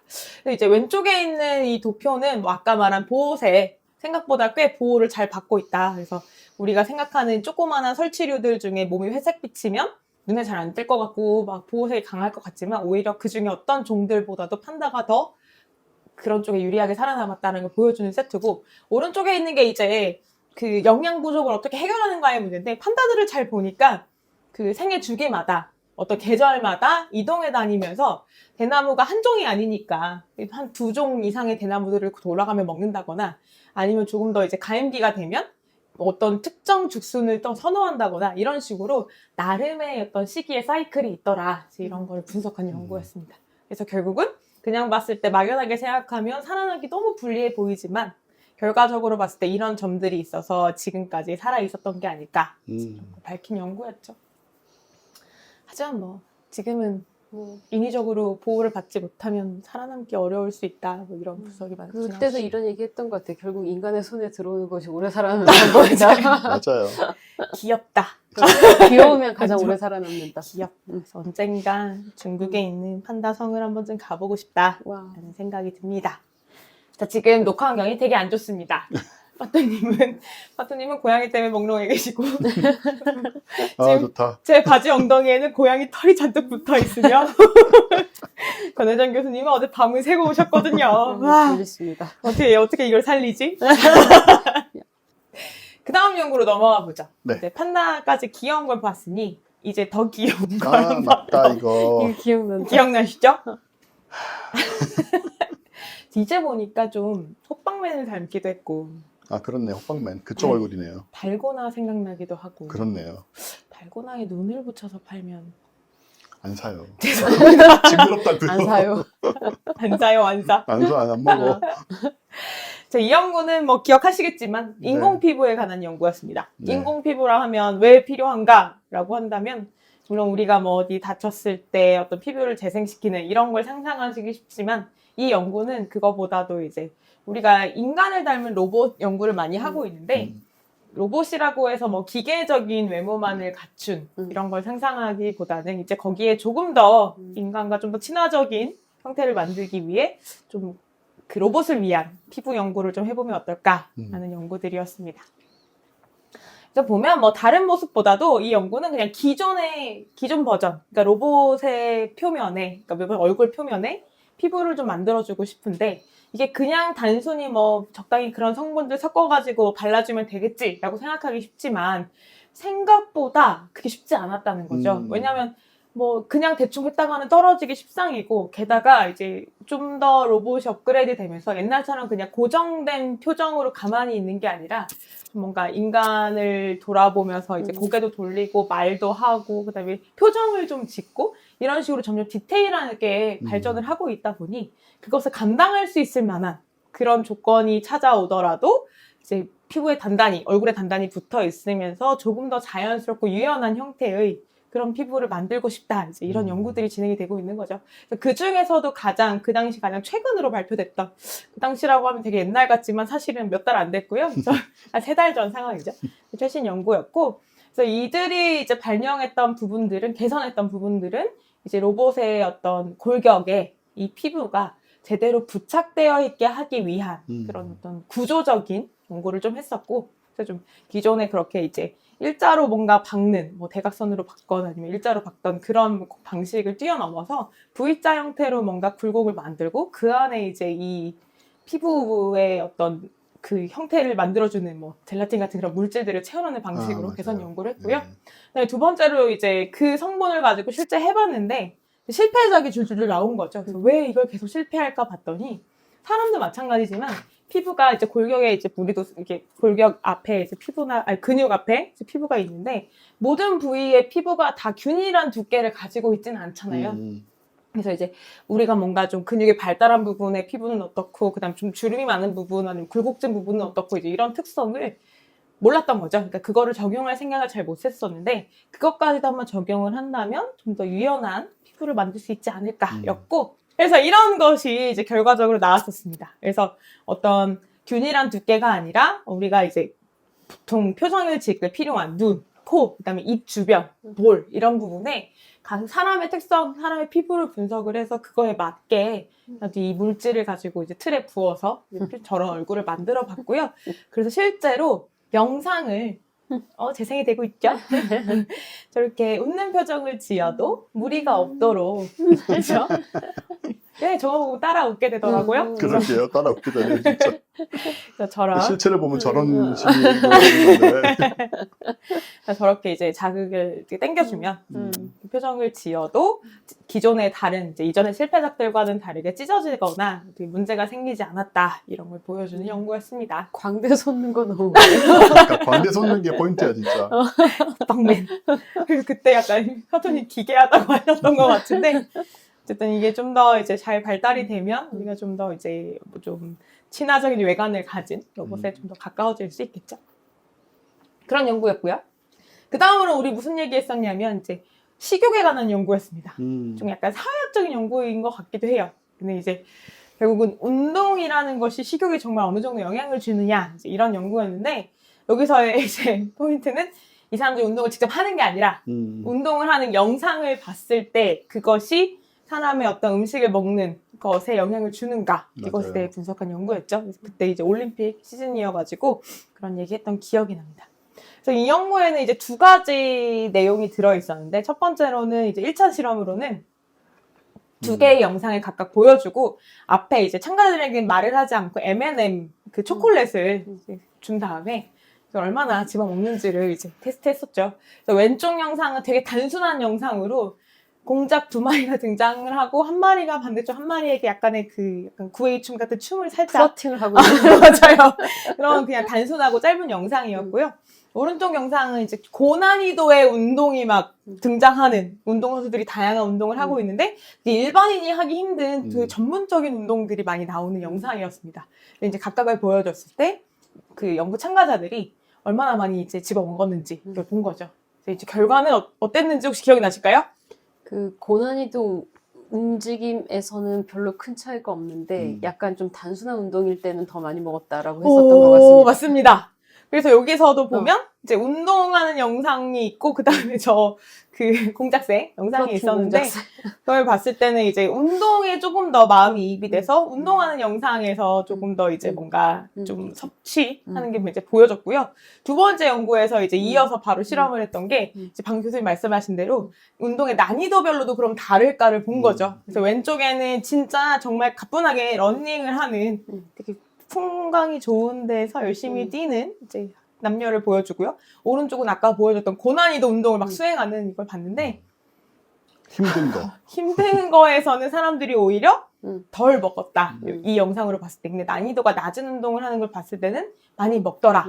그래서 분석한 결과를 보면 이제 저렇게까지 난이도가 높은 운동은 내가 그만큼 이입이 안 되니까 내가 어차피 저 운동을 하는 내 모습을 상상하기가 어려운 거죠. 나랑은 상관없다. 나랑은 상관없는 그냥 스포츠 영상으로 보게 되는데 왼쪽에 더 단순한 운동을 하는 이 달리기 정도는 저도 충분히 우리도 생활 속에서 충분히 하는 거니까 영상을 보는 것만으로도 나도 왠지 운동을 한 것만 같은 보람이 들면서 자연스럽게 이제 집어먹는 걸 볼 수 있었다. 저는 완전 확신 드는데 달리기를 봐도 저는 결코 식욕이 생길 것 같지 않아요. 하지만 요가라면 여러분 제가 요가 한 번 나갔다가 갈뼈 금이 갔거든요. 고난이도였다. 요가를 이렇게 어렵지 않게 하려고 굳이 개인 교습을 신청을 해가지고 살살 해달라고 했는데 사실 심하게 하지도 않았는데 저 이렇게 돌리다가 정말 뚝 소리가 진짜 크게 났어요. 뚝 하는 거예요. 그래서 이거 괜찮은가 했는데 뭐 좀 땡기고 말고 했는데 나중에 이상해서 일주일에 병원에 가보니까 뼈에 금이 갔다. 그래서 지금 치료를 받고 있고, 네. 그래서 저런 달리기 같은 것도 저는 보면 남의 일이다. 네, 제 일이 아니고. 개인차가 있을 수 있다. 개인차가 있을 수 있다. 모든 실험 그렇죠. 참고로 이 연구는 이제 젊은이들 참가자로 뭐요? 받아서 한 연구. 내가 읽었다는 거야 지금? 그것은 아니지만 이제 생물학적 나이가 그것도 억울한데 지금. 실험 대상도 될 수 없고. 사우나 하는 거 보면 많이 먹을 것 같긴 해요. 사우나. 네. 왠지 내가 고갈된 것 같고 그렇습니다. 그래서 그런 얘기도 했었고요. 그리고 나면 저희에게 한 가지 이제 고비가 찾아왔었죠. 왜냐면 이제 10월 달이 되면서 각종 노벨상들이 발표가 되기 시작했거든요. 맞아요. 그러면서 자연스럽게 우리는 노벨 생리의학상을 그랬습니다. 얘기를 했죠. 정말 어려웠어요. 어렵다는 거에 별 생각이 안 난다. 그때는 제가 사실 이제 이 배경까지 같이 배경 연구들까지 같이 얘기를 하느라고 사실 좀 그렇게 했는데 오늘은 뭐 간단하게 사실 핵심은 저는 이렇게 생각해요. 어떻게 이렇게 생겼을까에 대한 답을 찾기 위한 거라고 생각을 하고 그러니까 사람들이 다 다르게 생긴 이유는 우리가 쉽게 대답하잖아요. 우리가 가진 유전 물질이 다 다르기 때문이야. 그럼 그렇다 치고 그러면 한 사람 안에 있는 모든 세포에는 같은 유전 물질이 들어있는데 왜 모든 부위가 다 다르게 생겼지? 그럼 이건 어떻게 설명할 거야? 라고 한다면 이제 거기서부터 좀 문제가 어려워지죠. 그래서 이제 그거에 대한 답을 찾기 위한 연구들이었고요. 그 중에서도 한 가지 방법을 획기적인 방법으로 찾아냈기 때문에 이들의 상을 주는 셈이 됐습니다. 그래서 결론적으로 이들의 연구를 한 줄로 요약한 그 노벨상 위원회에서 발표한 거는 마이크로 RNA 발견 그리고 그 역할의 발견, 뭐 이걸로 이제 정리를 할 수 있었는데, 그럼 마이크로 RNA라는 게 대체 뭐길래 이 상을 받았을까? 이 얘기를 이제 한 토막을 했었고요. 그다음에 그게 왜 중요한가? 이게 이제 두 번째 토막이 됐었죠. 일단은 뭐 이름부터 마이크로니까 작아요. RNA는 원래 한 작고. 가닥이라 작지만 그거 치고도 너무 작은 거죠. 너무 서열이 짧고 이게 대체 무슨 역할을 할 수 있어? 라는 의심을 받기 충분한 그 정도의 아이였는데 알고 보니 엄청 큰 역할을 하더라. 이게 핵심적인 내용이었습니다. 원래 모든 생명체는 사람뿐만 아니라 이 모든 이제 지구상에 있는 모든 이제 생명체는 이 룰을 공통으로 적용을 하는데 DNA에 있는 정보는 RNA로 한번 옮겨지고 그 RNA에 있는 정보를 가지고 우리가 아미노산을 만든 다음에 단백질을 만들어서 뭔가를 만든다. 이 룰이 이제 정해져 있죠. 근데 이게 항상 들어맞는다고 생각했지만 예외들이 계속 발견이 돼요. 그래서 mRNA에서 단백질 아미노산을 만든다. 거기는 정보를 가지고. 그럼 모든 mRNA는 다 아미노산을 만드는 줄 알았는데 아미노산을 만들지 않는 애들도 발견이 되는 거죠. 그럼 여기서 이제 의문이 생기는 거예요. 만들지 않으면 우리한테 중요한 건 단백질이잖아요. 몸을 구성하고 뭐 효소 이렇게 역할을 하고 이런 건데 그럼 단백질 안 만들면 얘네는 필요 없는 거네. 얘는 뭐 그냥 버리는 건가 보다. 라고 무시를 했었는데 알고 보니까 걔네 하나하나가 그 다른 과정의 중간적인 스위치 역할을 하는구나. 그래서 얘네가 어디 가서 붙으면 그 일이 안 일어나기도 하고 그 다음에 얘네가 떨어지면 그 일이 복구되기도 하고 이제 이런 것들을 밝혀냈는데 이 조그마한 녀석의 이름이 마이크로 RNA다. 이게 사실은 전부였습니다. 네. 네. 그때 굉장히 어려운 것 같았는데 좀 아니 지금 난 보니까 좀 다시 급격히 졸려. 카페인으로 깨어났는데. 결국 몸 안에 스위치가 있더라. 네네. 근데 걔네가 아니, 이렇게까지 쉽게 설명하냐. 나를 위하여. 딴 데서 오는 게 아니라 그것조차도 내 유전 물질 안에서 만들어지더라. 그래서 이제 글의 내용이었습니다. 역시 안 박사님 포기하지 않아. 마지막 학생 마지막 정말 이 하찮은 학생은 포기하지 않고. 근데 이제 그 조그마한 거를 당연히 사람에서 처음부터 찾기에는 좀 너무 복잡했고 맨 처음에 발견됐던 게 이제 예쁜 꼬마 선충이라는 그때 말씀드렸던 굉장히 작은 모델 생물 안에서 처음 발견이 됐고요. 얘네를 막 연구하다 보니까 갑자기 돌연변이가 일어났는데 원인을 찾다 보니까 다른 게 문제가 아니라 그 방금 말씀드린 그 스위치의 문제였더라. 네. 근데 그 스위치가 또 다시 어떻게 되니까 다시 복구가 되더라. 신기하네? 이렇게 논문에서 발표를 했단 말이죠. 거기까지는 아무 일도 일어나지 않았어요. 그냥 이 벌레 안에서 일어나는 게 사실 뭐가 이렇게 중요하겠습니까? 그럴 수 있지. 뭐 완두도 처음에 막 100년 동안 인정 못 받았는데. 그리고 이제 시간이 막 흘러가는데 이 같은 연구, 다행히 같은 박사님이 뭘 찾아내냐면 사람 몸에도 같은 게 있구나. 그 역할을 하는 게. 그다음에 다른 동물에도 모두 존재하는구나라는 걸 밝히면서 역시 이제 사람이 들어가니까 조명을 순식간에 받게 되는 거죠. 그렇죠. 아무래도. 그렇죠. 그래서 이제 처음 발견한 건 자연스럽게 몸 안에서 만들어진 걸 찾은 것 뿐이지만 사람이 또 얼마나 대단한 사람들인지 인위적으로 이제 이걸 만들어내서 각종 분야에서 활용을 하기 시작하고 그래서 이제 지금은 온갖 분야에서 마이크로 RNA를 이용해 일부러 돌연변이도 만들고 그래서 암 연구도 하고 뭐 신약 개발에도 쓰고 면역계 연구에도 쓰고 오만 데 다 쓰고 있습니다. 밖에 뭐가 왔나 봐. 고양이가 왔든가. 신이었다. 등에는 뭘 붙이고 있는 거지? 급히 관심을 아주 갖고 있어요. 귀여워. 근데 왜 저렇게 꼬리를 쉬지 않고 흔들까요? 다른 생물이에요. 제가 보기에는. 약간 낚시하는 것처럼. 자기도 몰라. 자기 꼬리를 제어를 못하고 있어. 리듬이 명확하지도 않고요. 걔는 리듬이 있는데 쟤네는 좀 랜덤이에요, 움직이는 게. 근데 또 만지면 만지는 줄 알 거 아니에요, 그렇죠? 알죠. 자, 이렇게 우리가 고양이의 정신 팔린 틈을 타서 마지막에 고양이 연기를 하면서 마무리를 네. 짓겠습니다. 이건 지난달에 했었는데 그때 이제 교수님 편찮으셔가지고 못 오셔가지고 처음 듣는 얘기이실 거예요. 네네네. 하지만 고양이와 함께 생활하시기 때문에 이미 알고 계신 내용이기도 합니다. 고양이가 결론적으로는 생각보다 사람들과 소통이 잘 되고 맞아요. 그다음에 사람을 알아보거나 사물을 알아보거나 어떤 대상을 인지하는 데 있어서 굉장히 발달되어 있다. 이거에 관한 연구였습니다. 그 이상으로 무시를 하는데도 발달되어 있고. 그렇죠. 발달이 되어 있어서 알긴 하지만 무시한다. 그 다음은 이제 개인의 어떤 선택에, 성향에 따라 무시를 하는 것 같습니다. 근데 이제 고양님은 알고 계셔 이거였고요. 이거는 이제 취향에 관한 연구였습니다. 자, 교수님을 위해서 자 왼쪽 사진을 보면 방바닥에 이렇게 십자로 테이핑이 되어 있죠. 저 이제 각 사분면마다 고양이가 관심을 가질 만한 것들이 놓여 있어요. 한쪽에는 먹이, 한쪽에는 좀 냄새가 후각적으로 좀 자극되는 거. 그리고 한쪽에는 장난감. 그리고 한쪽에는 사람이 있습니다. 그리고 고양이를 예측하시겠지만 저 십자의 가운데에 내려놓고 고양이가 어디로 가느냐를 본 거예요. 어디로 갔을까요? 사람한테만 안 갔을 것 같아. 근데 이게 이제 고양이마다 물론 다를 수 있는데 연구자들이 굉장히 세심하게 네. 다양한 고양이들을 섭외해서 연구한 끝에 섭외. 확률적으로 사람에게 가장 많이 가더라. 이제 이런 것들이 나왔고요. 의외로. 네. 그래서 이제 옆에 있는 그래프들이 그걸 보여주는 건데 이제 소통, 사람과의 소통하는 거, 사람이 놀아주는 거 이제 뭐 왜냐면 일방적인 게 아니라 사람은 본인의 행동에 대해서 반응을 해주잖아요. 근데 그거를 즐긴다는 거죠. 뭐 분석에 따르면. 그래서 이제 뭐 사람이 어떻게 해주느냐, 그다음에 먹이도 종류를 바꿔가면서 뭐 치킨, 튜너 뭐 바꿔가면서 다 해보고, 그다음에 장난감도 바꿔가면서 하고 냄새 나는 것도 바꿔보면서 했지만 어떻게 해봐도 결국은 사람 쪽으로 더 많이 가더라. 빈도를 이제 체크했을 때 이제 그게 첫 번째 연구였고요. 그래서 고양이는 사람을 좋아한다. 첫 번째였고 두 번째는 고양이는 과연 친구를 알아볼 수 있을까입니다. 정확히는 친구의 이름과 친구의 외모를 매칭할 수 있을까인데요. 여기서 이제 고양이 두 마리가 있죠. A가 있고 B가 있어요. 어떻게 하는 거냐면 A와 B를 모두 하는 그 C라는 새로운 고양이가 있다고 쳤을 때 그 고양이한테 노트북 앞에 앉혀놓고 A 친구의 얼굴을 띄워놓고 A의 이름을 부르는 거예요. 그 다음에 B의 얼굴을 띄워놓고 B의 이름을 부르죠. 이게 이제 한 세트고 두 번째 세트는 A의 얼굴을 띄워놓고 B의 이름을 불러요. 그리고 B의 이름을 띄워놓고 A의 이름을 부르죠. 그래서 이걸 바꿔가면서 실험했을 때 고양이가 어떤 반응을 보이는지 봤습니다. 그래서 어떤 반응을 보였을 때 이거를 인지하고 있다 혹은 인지하지 못하고 있다라고 피크를 했냐면 얘네들이 정리하면서 보니까 이제 이름과 얼굴이 일치했을 때에는 그냥 한번 슥 보고 만다는 거예요. 별로 이렇게 다시 보려고 하거나 뚫어져라 보지 않는다는 거죠.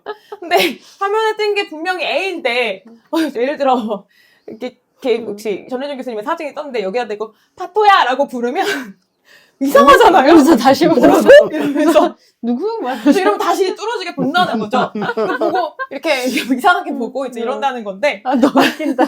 마찬가지로 바꿔서 파토님의 사진을 띄워놓고 혜정아 이렇게 부르면 뭐 이러면서 너무 신기하다. 이렇게 본다는 거죠. 그래서 이것도 이제 제 기억으로는 48마리 정도였나? 그래서 많은 고양이들을 섭외를 해서 이제 물론 오너분들께 양해를 구하고 고양이에게 많은 먹을 걸 주면서 이제 이런저런 테스트를 했어요. 그래서 연구하는 사진을 보면 연구자 무릎을 잡고 원투가 매일 거리를 재고 앞에 볼 수 있게 고양이님 앞을 봐주세요. 막 이런 식으로 하고요. 중간에 이제 데이터를 온전히 살리지 못한 부분은 중간에 그러다가 이제 위로 뛰쳐올라간 고양이들은 이제 데이터를 구하지 못했다. 이제 이런 분석들도 같이 있는 재미있는 연구였습니다. 귀여워. 그 다음에 이제 결과는 뭐 당연하죠. 방금 말씀드린 것처럼 매칭이 안 됐을 때 훨씬 더 화면을 주시하고 있더라. 그 시간이 길어지더라. 이제 이런 분석이었고요. 이 시리즈의 이제 마지막 연구로는 이거였습니다. 이거는 앞선 연구에서 연구자 무릎이 앉혀놓고 하다 보니까 뭔가 그게 또 영향을 줄 수 있다고 판단을 했나 봐요. 그래서 이제 보시는 것처럼 바닥에 카펫을 깔아놓고 이제 그 앞에 앉혀놓고 이제 화면을 보게 했고요. 여기에는 이제 친구 고양이의 얼굴을 띄워주는 게 아니라 지금 오른쪽에 있는 태양 그림 띄워놓고 일본 연구자들의 연구인데 태양을 띄워놓고는 파루모라고 음성을 계속 들려주고 구름 그림을 띄워놓고는 카르루라고 들려줬다고 합니다. 일본어로 아무 뜻이 없는 단어래요. 그래서 계속 이제 학습을 시키는 거예요. 7초 동안 태양 띄워놓고 파루모 하고 그 다음에 이제 구름 띄워놓고 7초 동안 하고 그거를 몇 세트 지나고 나서 테스트를 아까 친구 고양이 테스트한 것처럼 태양 사진을 띄워놓고 제대로 된 단어를 불렀을 때 혹은 크로스로 불렀을 때 어떤 일이 일어나는지를 본 거죠. 근데 아까 친구 고양이에서 이제 1차 실험했던 거랑 마찬가지로 일치했을 때는 응시하는 시간이 굉장히 짧았는데 불일치할 경우에는 뭐라고? 하고 다시 이제 돌아보거나 응시하는 시간이 되게 길어졌다. 의아함을 느꼈다. 이제 이런 것들을 본 거죠. 그래서 이런 결과를 통해 이제 간접적으로 결론을 내린 게 고양이들이 알고 있다. 단어를 굉장히 빠른 시간 내에 매칭이 가능하고 그 시간을 이제 비교를 위해서 인간 아이가 단어를 습득하는 것, 단어와 이제 그림을 매칭하는 것과 비교해 봤을 때 인간 아기보다도 훨씬 빠른 시간 안에 새로운 단어를 습득할 수도 있겠다라는 이제 디스커션까지 있었던 연구였습니다. 맞아요. 인간 아기랑 비교를 했었죠. 네, 맞습니다. 저는 어떤 생각이 드냐면 저한테 저 뭐 파로 뭐 어쩌고 하고 있어도 이거 뭐 하고 물고 있지 않을까. 별로 그냥 변한 건가 잘 모르고 아이가 문제가 아니라 네. 예. 그래서 이런 연구들을 저희가 올 한 해 동안 같이 얘기를 했었고요. 네. 마지막은 이제 반갑게 혹은 아쉽게 인사를 하는. 그래서 얘는 푸바오인가요? 얘는 푸바오는 아닙니다. 아니죠. 친구긴 네. 한데 표정이 머리 너무 좋아서 꼭대기 그게 없네요. 이제 구분하실 수 있겠네요. 뿔이 없죠. 그래서 이제 올 한 해 너무 감사했고 새해에도 잘 부탁드린다는 인사를 끝으로 마치겠습니다. 네, 수고하셨습니다. 감사합니다. 여기 박수를 쳐야 될 것 같다. 자, 전 교수님은 또 언제나처럼 괴상한 사진과 함께 이상한 걸 가져오셨는데 네. 천공술이란 거는 좀 약간 제 분야가 아닌 것 같고 저도 잘 모르는 분야 중에 하나인 것 같은데 천공이란 거 저기 대통령 뒤에 계신 그분 아니요, 어? 이거는 아닌 거죠? 아닙니다. 이거는 대구리 천공술입니다. 머리를 네. 구멍을 뚫는다는 얘기인가요? 네, 머리에 네, 구멍을 그렇습니다. 뚫는. 네. 머리. 그분도 비슷한 거 한 거 아닐까요? 아, 그럴 수도 있을 것 같아요. 아, 제가 대구리라고 한 이유는 제가 고양이를 기르잖아요. 네. 근데 고양이의 그 머리가 너무 동그랗게 생겨서 제가 그쵸. 그거를 맞아요. 아니 저 둥근 대구리 이렇게 부르곤 해가지고 대굴대굴한 네, 이 너무 모습. 대굴대굴 해가지고 그렇게 불렀는데 비속어로 쓴 건 아닙니다. 근데 아무튼 머리를 뚫는 아유 저 우리 아유 네, 저희 고양이가 여기서 왔다 네네. 갔다 하면서 또 네네 이리 와 대구리. 네, 그렇죠 대굴대굴 한다고요. 이거 하면은 인사 한번 시켜줘야 되는 거 아닐까요? 여기 털 다 붙어요. 아, 근데 이걸 천공술이 저는 이걸 해갖고 왔었던 이유가 우리는 그거잖아요. 제 코너가 그거잖아요. 그때는 맞고 지금은 틀리다인 네네. 거잖아요. 이 천공술이 원래는 지금도 머리를 뚫는 수술이 있잖아요. 그렇겠죠. 네, 있는데 예전에는 저거를 좀 너무 아무 때나 하지 않았나라는 생각이 들어서 하지 말아야 할 때 하지 않았나. 마치 지난번에 네.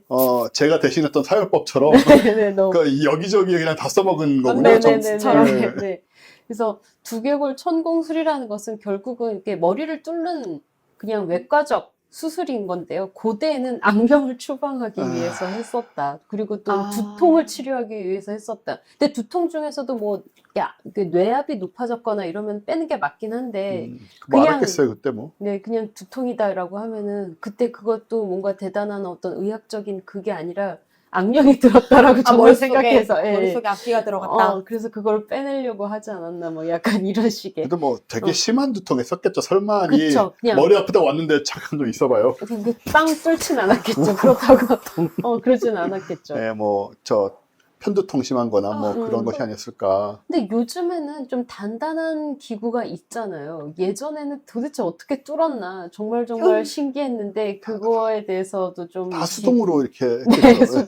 수동이 있습니다. 그래서 또 간질 치료할 때도 뚫었다고 합니다.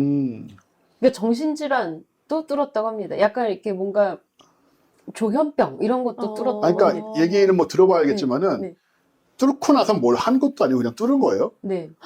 아니 왠지 뚫기만 하면 해결된다. 네, 네. 구멍만 내면. 네네네. 수습. 근데 어떤 경우에는 상당히 맞아요. 그냥 약간 뭔가 피가 고였다거나 이랬을 때 좀 썩은 피가 있다거나 이러면 이제 빼서 그걸 이게 썩는다. 뭐 그러니까 이제 뺐다. 뭐 이런 것도 있는데 그냥 저런 식의 간질.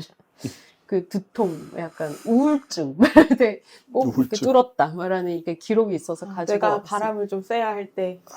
네, 내가- 그쵸. 그런 약간 바람 좀 쐬. 약간 이런 느낌. 환기 좀 시켜. 하면서 그래서, 야, 그냥 답답한데 이렇게 환기 좀 해.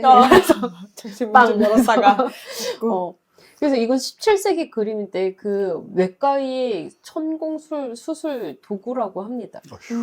그쵸. 너무 무섭지 않나요? 전 이것도 무서운데 항상 제일 무서운 그림은 중세 그림인 것 같아요. 맞아요. 자기가 이거, 없어. 왼쪽 일단 그림. 표정을 잘 못 그리기 때문에 이렇게 맞아요. 다들 침착한 표정을 짓고 있는 게 너무 웃겨. 아, 근데 중세 중세 그림은. 그림은 제가 사실은 정 교수님이 많이 옛날에 보여주셔가지고 네. 저도 많이 접했는데 저 사람들은 왜 표정을 정말 못 그리는 걸까요? 저렇게? 정말 모르겠어요. 표정이 없어요. 무슨 네. 짓을 해도. 네. 정말 말도 안 되게 끔찍한 고문을 당하고 있는데도 표정이 너무 온화하잖아요. 그래서 침착. 불에 타고 있는데도 침착. 그러니까 그러니까요. 지금도 마찬가지로. 저게 왜 저렇게까지 순종적으로 가만히 있는지 모르겠습니다. 게다가 지금 와중에 서 있을 수도 있나 봐요. 예. 뚜껑 열고 있는데 머리. 그래서 어떻게 저기 붙잡아놓고 이렇게 빵 하고 뚫고 있는 저런 옛날 사람들의 그 강인한 정신력인가 뭔가. 그러니까 이렇게 하는 사람 쪽도 강인한 정신력인 거고요. 당하는 심지어 사람 쪽도. 시술하시는 분의 양손이 너무 작고 앙증맞네요. 네, 그러니까. 저 고사리 손으로 지금 그러니까요. 저 어떡해. 고사리 같은 손으로. 그 다음엔 더 무서운 그림이 있습니다.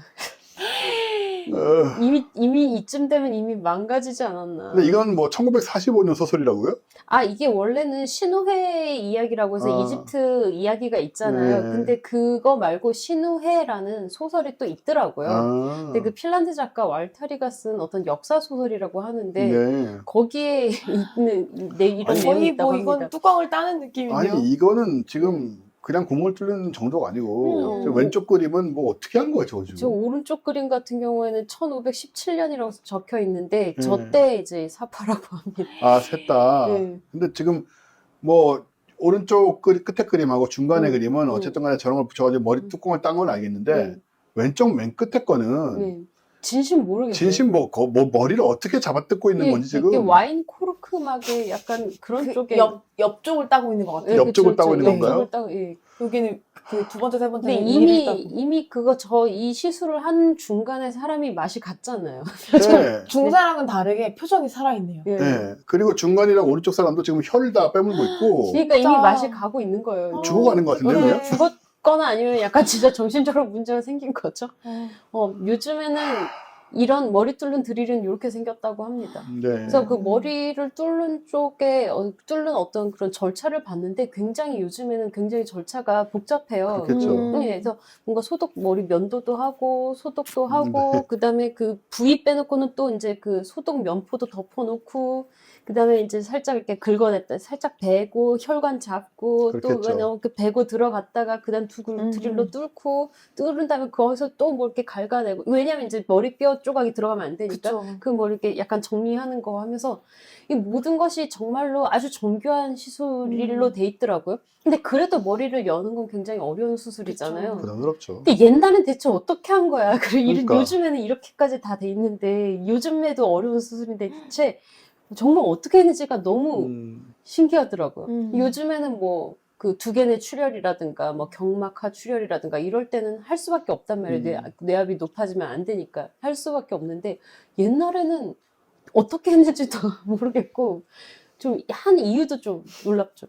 고대 잉카의 예가 있습니다. 고대 잉카에서는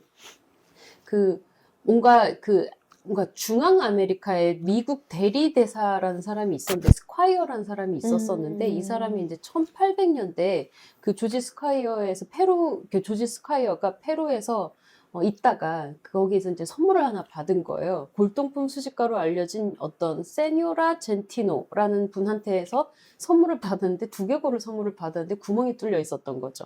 그래서 약간 뭔가 좀 정사각형 구멍이었다고 하는 거예요. 그래서 처음에는 얘가 이게 뭐지라고 생각을 했다가 이거는 천공술, 의도적인 외과 수술의 결과다라는 생각을 하게 됐습니다.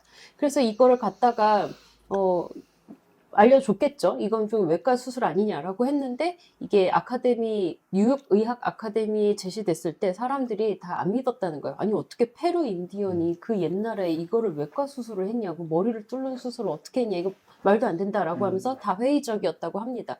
그러니까 그 좀 인종차별적이기도 했었죠. 백인이 아닌 사람이 이렇게 선진적인 의료 기술을 이런 것도 있었지만 일단 그때조차도 그 최고의 병원에서조차도 이 두개골을 이렇게 뚫거나 연다는 것 자체가 얘네들한테도 좀 거의 너무 힘들고 뭔가 실패 확률이 너무 크기 때문에 가장 위험한 외과 수술이었는데 페루인이 했을 리가 그 옛날에 라면서 물론 뭐 한 다음에 다 죽었을 수도 야. 있겠지만 하는 것까지는 뭐 그쵸 뭐 할 수는 있잖아요. 그러니까 생존율이 0.1%밖에 안 되지만 할 수는 있겠죠. 그래서 이제 아무튼 그래서 스콰이어가 그 페루 두개골을 유럽의 인간 두개골 분야의 권위자인 그 브로카에게 가져갔는데 이 사람이 검사를 해보고 그 사람 유명한 사람이죠. 네. 본 거예요. 살아 있었었다. 그러니까 나 네. 이거 사실 본 기억이 나요. 네, 살아 있었었다. 그 이후에도 살았었다라는 거. 네. 그래서 이런 식으로 구멍이 뚫린 옛날 두개골을 꽤 많이 발견했는데 그 구멍들 대부분이 직사를 한 경우도 있지만 그 뼈가 아문 흔적이 있다라는 것은 그 후로도 살아 있었다는 뜻이잖아요. 그렇죠. 네, 아문 흔적이 있는 두개골 꽤 있었다고 합니다. 음. 그래서 그 옛날에 어떻게 했냐, 대체 어떻게 감염은 또 어떻게 했고 도대체 뭔 기구를 썼으며 너무 정말 그 어려운 수술을 어떻게 했나 너무 궁금하지 않나요?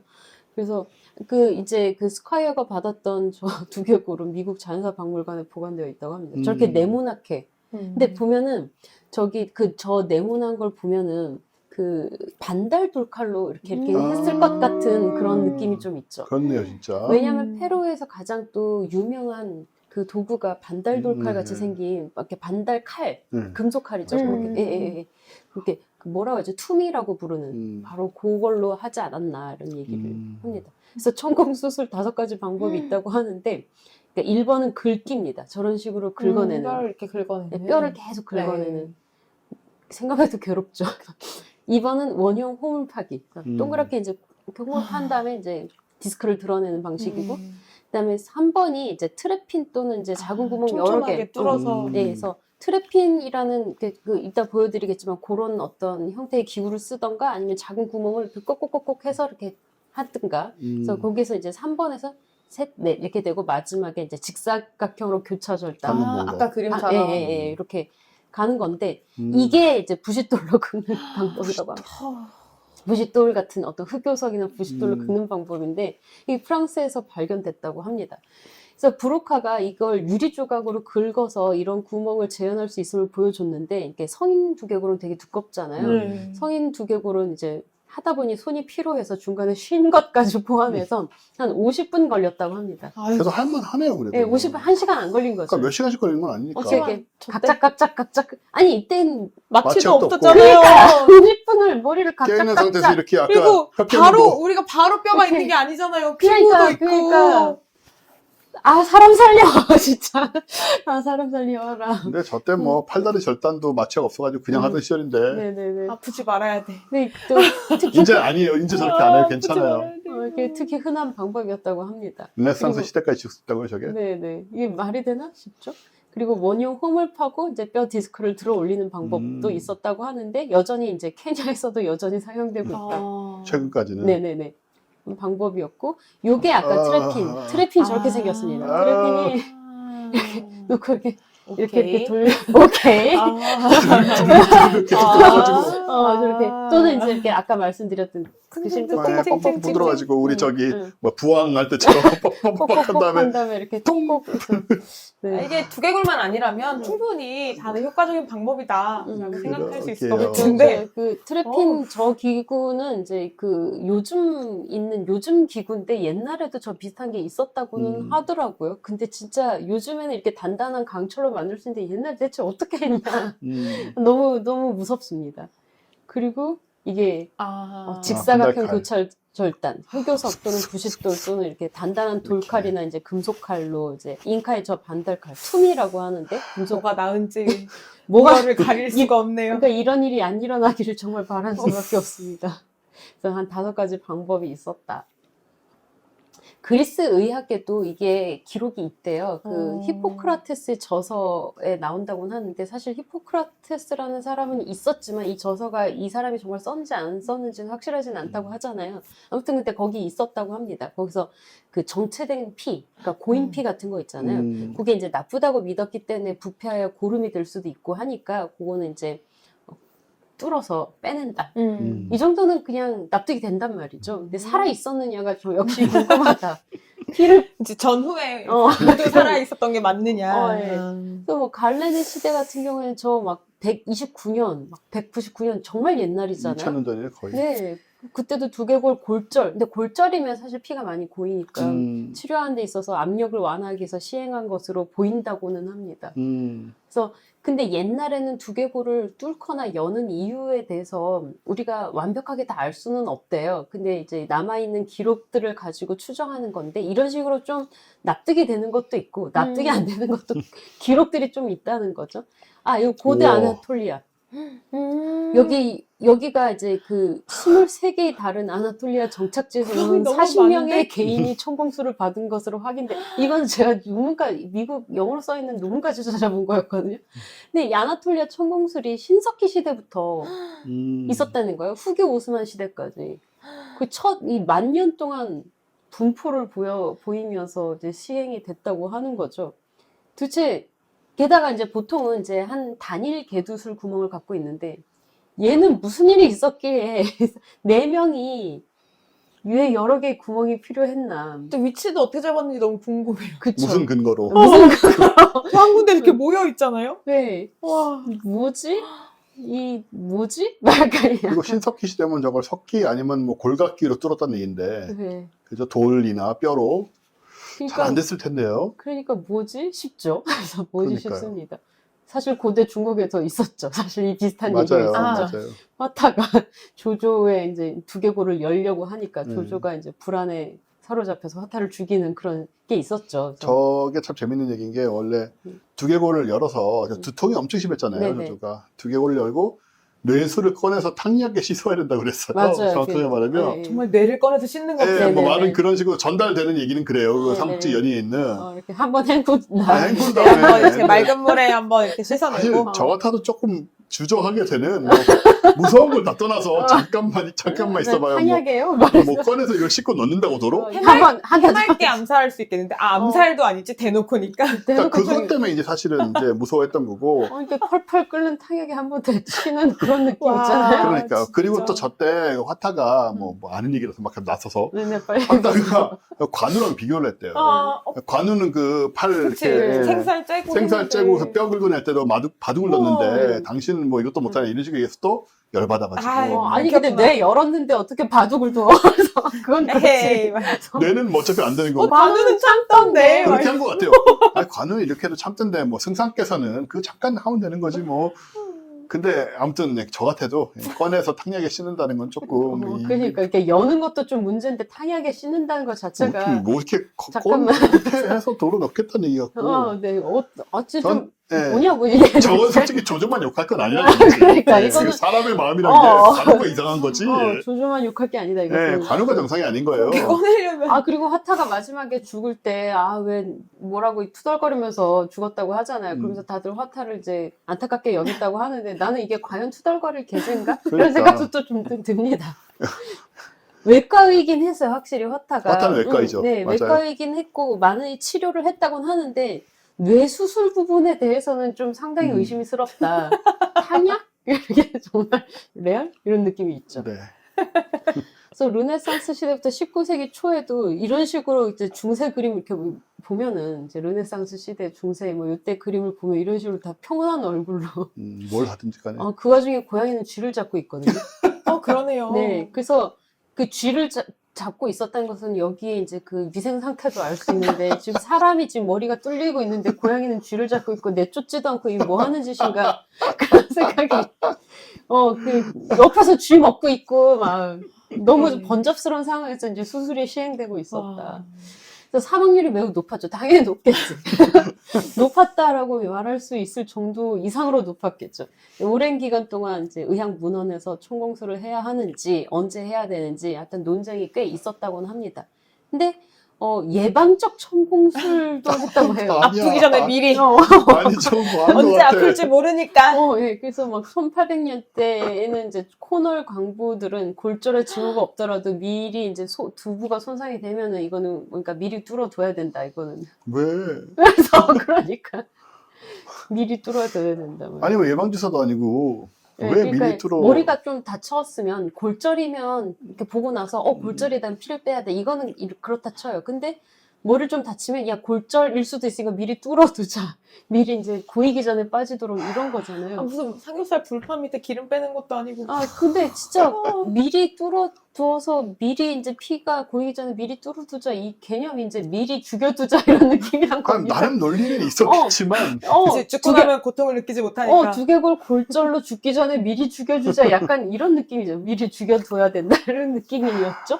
쉽지 않다. 그리고 간질 치료로도 사용돼요.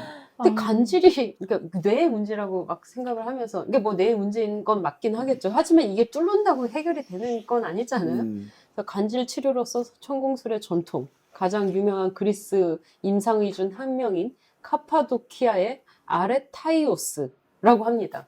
즉 읽을 수도 없어요. 아레타이오스. 그래서 한 18세기까지 간질 치료로 사용되었다고 합니다. 근데 간질 환자가 죽으면 간질이 치료된 거기도 하잖아. 간질이 그냥 없는 거잖아. 뭐야 그게. 간질의 숙주가 사라졌다. 약간 이런 개념인가? 뭐 기적의 논리. 모든 병의 기적의 궁극적인 치료는 죽음이죠. 그러니까 이 와, 병은 사라진 더 거죠. 이상 그 병으로 인해 고통받지 않을 거야. 그러니까 13세기 외과 문헌에도 보면 간질 환자의 두개골을 열어서 체액과 사악한 공기가 나가서 증발하도록 사악한 공기. 예, 사악한 공기, 뭐 사악한 증기 이렇게 얘기를 하는데 뭔가 이렇게 나쁜 공기 뺀다? 환기시킨다는 느낌이 좀 강하지 않아요? 뇌를 구멍을 뚫어 열어서 환기를. 나쁜 공기를 이제 빼낸다. 환기가 약간. 중요하긴 하죠. 근데 이제 17세기 이르러서는 야 이건 좀 아니다라고 이제 얘기가 그제서야 나오기 시작됐다고 하는데 이걸 좀 간질 치료로 너무 많은 간질 환자가 이런 식으로 머리에 구멍이 뚫려서 죽었을 거라 생각하니까 맞아요. 적어도 치료는 안 됐을 거고 보는 거예요. 당연히 치료가 됐을 리가 없잖아요. 지금은 그 뇌량을 끊는 방법이 그 중에 하나잖아요. 요새 네네네. 요즘 잘 안 쓰지만은. 네. 그것도 사실 뇌수술이긴 하지만 저렇게 아무 대책 없이 구멍만 뚫어서 뭐 증기나 빼내고 이런 건 아니었으니까. 그러니까 간질 치료로 뇌 이렇게 열었는데 구멍을 뚫었는데 그 후로 뭔가 그 신체의 움직임이 완전히 사라져서 살아있지만 왜 살아있지 않은 그런 약간 그런 로보토미 상태처럼 이렇게 남아 있다거나 하면은 사실 그것도 간질 치료인 거잖아요. 생각해보면 그 전두엽 발달을 하지 제거술이랑 않는다. 그러니까 전두엽 제거술이랑 약간 비슷한 로보토미 느낌이 수술, 드는 게 예. 그렇지만 계속 뭔가 이렇게 뚫는 것까지도 그래 환기 좋은데 환기를 평생 할 수는 없고 환기가 이제 환기 다 됐다 이제 그 다음은 어떻게 하지? 자다 약간 뭐 그럼 난 모르는 반창고 붙여놓고 끝은 아닐 거 아니에요. 저 뇌는 왜 뼈를 뚫어놓으면은 그게 다시 막히진 않잖아요. 네네네. 막지 않으면 뚫어놨다가 살로만 덮어놨다가 필요할 아니면 때 뭐 다시 열어. 천으로 광목 이런 걸로 덮어놨다가 열어서 한 번씩 환기해주고 이러면 이렇게 그러잖아. 바람 빠진 소리 같은 게 다. 아니면 무서워. 그 오려낸 그 뼈를 다시 덮어주나? 이렇게 그걸로 다시 안에 빠지면 어떡해. 와인마개도 아니고. 와인마개 빠졌어. 망했어. 테이프 와인 이렇게 안으로 해가지고 들어가면 어떡해. 바느질을 할 수도 없고 아니 어떡하냐. 저는 옛날에 그 소설 제목은 기억 안 나는데 고등학교 때였나 문학 작품 이렇게 한국 문학 이렇게 보는데 한국 어떤 뭐 그냥 소설이었겠죠. 근데 이제 가난한 집에서 일어났던 일인데 아기가 거의 신생아 같은 아기가 이제 뭐 이렇게 놀다가 다쳐서 머리가 깨졌는데 거기에 이제 뭐 당장 치료약이 없으니 민간요법으로 쥐의 껍질을 붙여가지고 이제 그렇게 붙여놓으면 상처가 낫는다라는 그런 뭐 속설이 있었나 봐요. 이렇게 붙여놨는데 이렇게 멀쩡할 리가 없잖아요. 염증 생기고 그 밑에서 이제 들쳤더니 구더기들이 막 기어 나오더라. 이거 한국 근대문학에서 봤던 기억이 난다. 이런 묘사가 막 되게 자세하게 되어 있는 소설이 있었어요. 그래서 그게 되게 너무 강렬하게 머리에 나 남아서. 기억난다. 그 무슨 책이었지? 하여튼 뭐 맞아요. 한국 근대문학에서. 맞아요. 그 친구가 그 집에 놀러 왔는데 그 집에 이제 그 상황을 묘사하는 서술이었거든요. 되게 충격을 받았었는데 지금 이 얘기를 들으니까 그 장면이 갑자기 생각이 나네요. 뭐 그런 식으로 대충 덮어놨다가 탈난 경우 얼마나 많겠어요. 그러니까요. 말도 못해. 정신질환 치료로도 사용했다고 합니다. 그 로저 오브 파르마 1170년대. 1000년쯤 됐네요. 네네. 900년. 이 사람이 이제 자기 책에 이렇게 쓴 거예요. 조울증이나 우울증의 경우 머리 꼭대기에 십자 절개를 하고 두개골을 관통하여 유해 물질이 밖으로 배출되도록 합니다. 그럼 우울증이랑 조울증이 낫는다는 얘기야? 너무 아프니까. 어떤 아파서 이 정도 이제 되지. 그다음부터 이제 이렇게 막 도파민 막 돌아서. 웬만한 병에 대해서는 잊게 될 것 같아. 그러니까 나은 척 해야 될 것 같아. 나 되게 밝고 행복해요. 이렇게. 안 그러면 하나 또 뚫으니까. 그리고 이런데 좀 가려워서 죽겠다고 막 이러고 있는데 여기서 누가 손 잘라버리면 이게 가려운 게 신경이 쓰여 지금. 그러니까. 여기 이제 환자가 몸부림치지 못하도록 환자는 사슬로 묶고. 상처는 위에 같이 상처 치료로 이제 치료한다. 치료가 맞는 거겠죠. 이게 치료인가요? 아무튼 그랬다고 합니다. 그래서 마지막은 근데 요즘엔 마지막에 또 다시 이런 식으로 인터넷으로 이런 식의 말도 안 되는 그런 이런 걸 뭐라 그러죠? 이렇게 현대 의학에 반하는 그런 이상한 뭐 옛날 그러니까 저게 진지한 거예요. 네. 민간요법으로서 뭐 천공수를 다시 옹호하는 그 인터넷 어떤 무리들, 예, 바보들이 생겼대요, 미국에. 와. 아니 그 사람들은 그럼 경험을 해본 건가? 아니요, 그냥 왜 옛날에는 이런 거 했다더라. 그러니까 막 고대 의학의 신비, 막 약간 이런 음. 식으로 왜 한국에도 약간 한의학 잘못 빠지면 그 옛날 한의학 잘못 빠지면 음. 이상한 쪽으로 가잖아요. 현대 의학을 이렇게 거부하고 이런 쪽으로 그렇죠. 가는 것처럼 이쪽도 여전히 이제 반지성주의인 거죠. 아, 뭐가 민간요법 같은 네, 거 민간- 지나치게 세상에. 네네, 빠져들어서. 우울증과 만성 피로 등을 아유. 이제 이런 거에 대해서 이제 천공술에 대한 관심이 높아지고 있다면서 이제 요즘에 우려가 점점 커지고 있다고 합니다. 세상에. 그리고 이 천공술 그림이 좀 힙하다고 생각했는지, 아까 그거 네네, 그러네. 이걸 뭐 비디오나 뭐 티셔츠, 뭐 인터넷에 우와. 천공술 쇼핑몰 등으로 이런 티셔츠를 만들어 팔고 하면서 이렇게 천공술 홍보가 저절로 돼버리는 거죠. 사람들이 이게 뭐 괜찮은 건가 이런 식으로 생각. 이게 사실 저는 이게 이제 농담으로 티셔츠는 아마 농담으로 네, 만들었을 그렇죠. 텐데. 네. 이제 사람들한테 이게 농담으로 안 받아들여지고 이게 익숙해지기 시작하면서 왠지 그럴싸한데라는 생각이 일단 사람들 머릿속에 박아준 게 아닌가 그런 생각이 듭니다.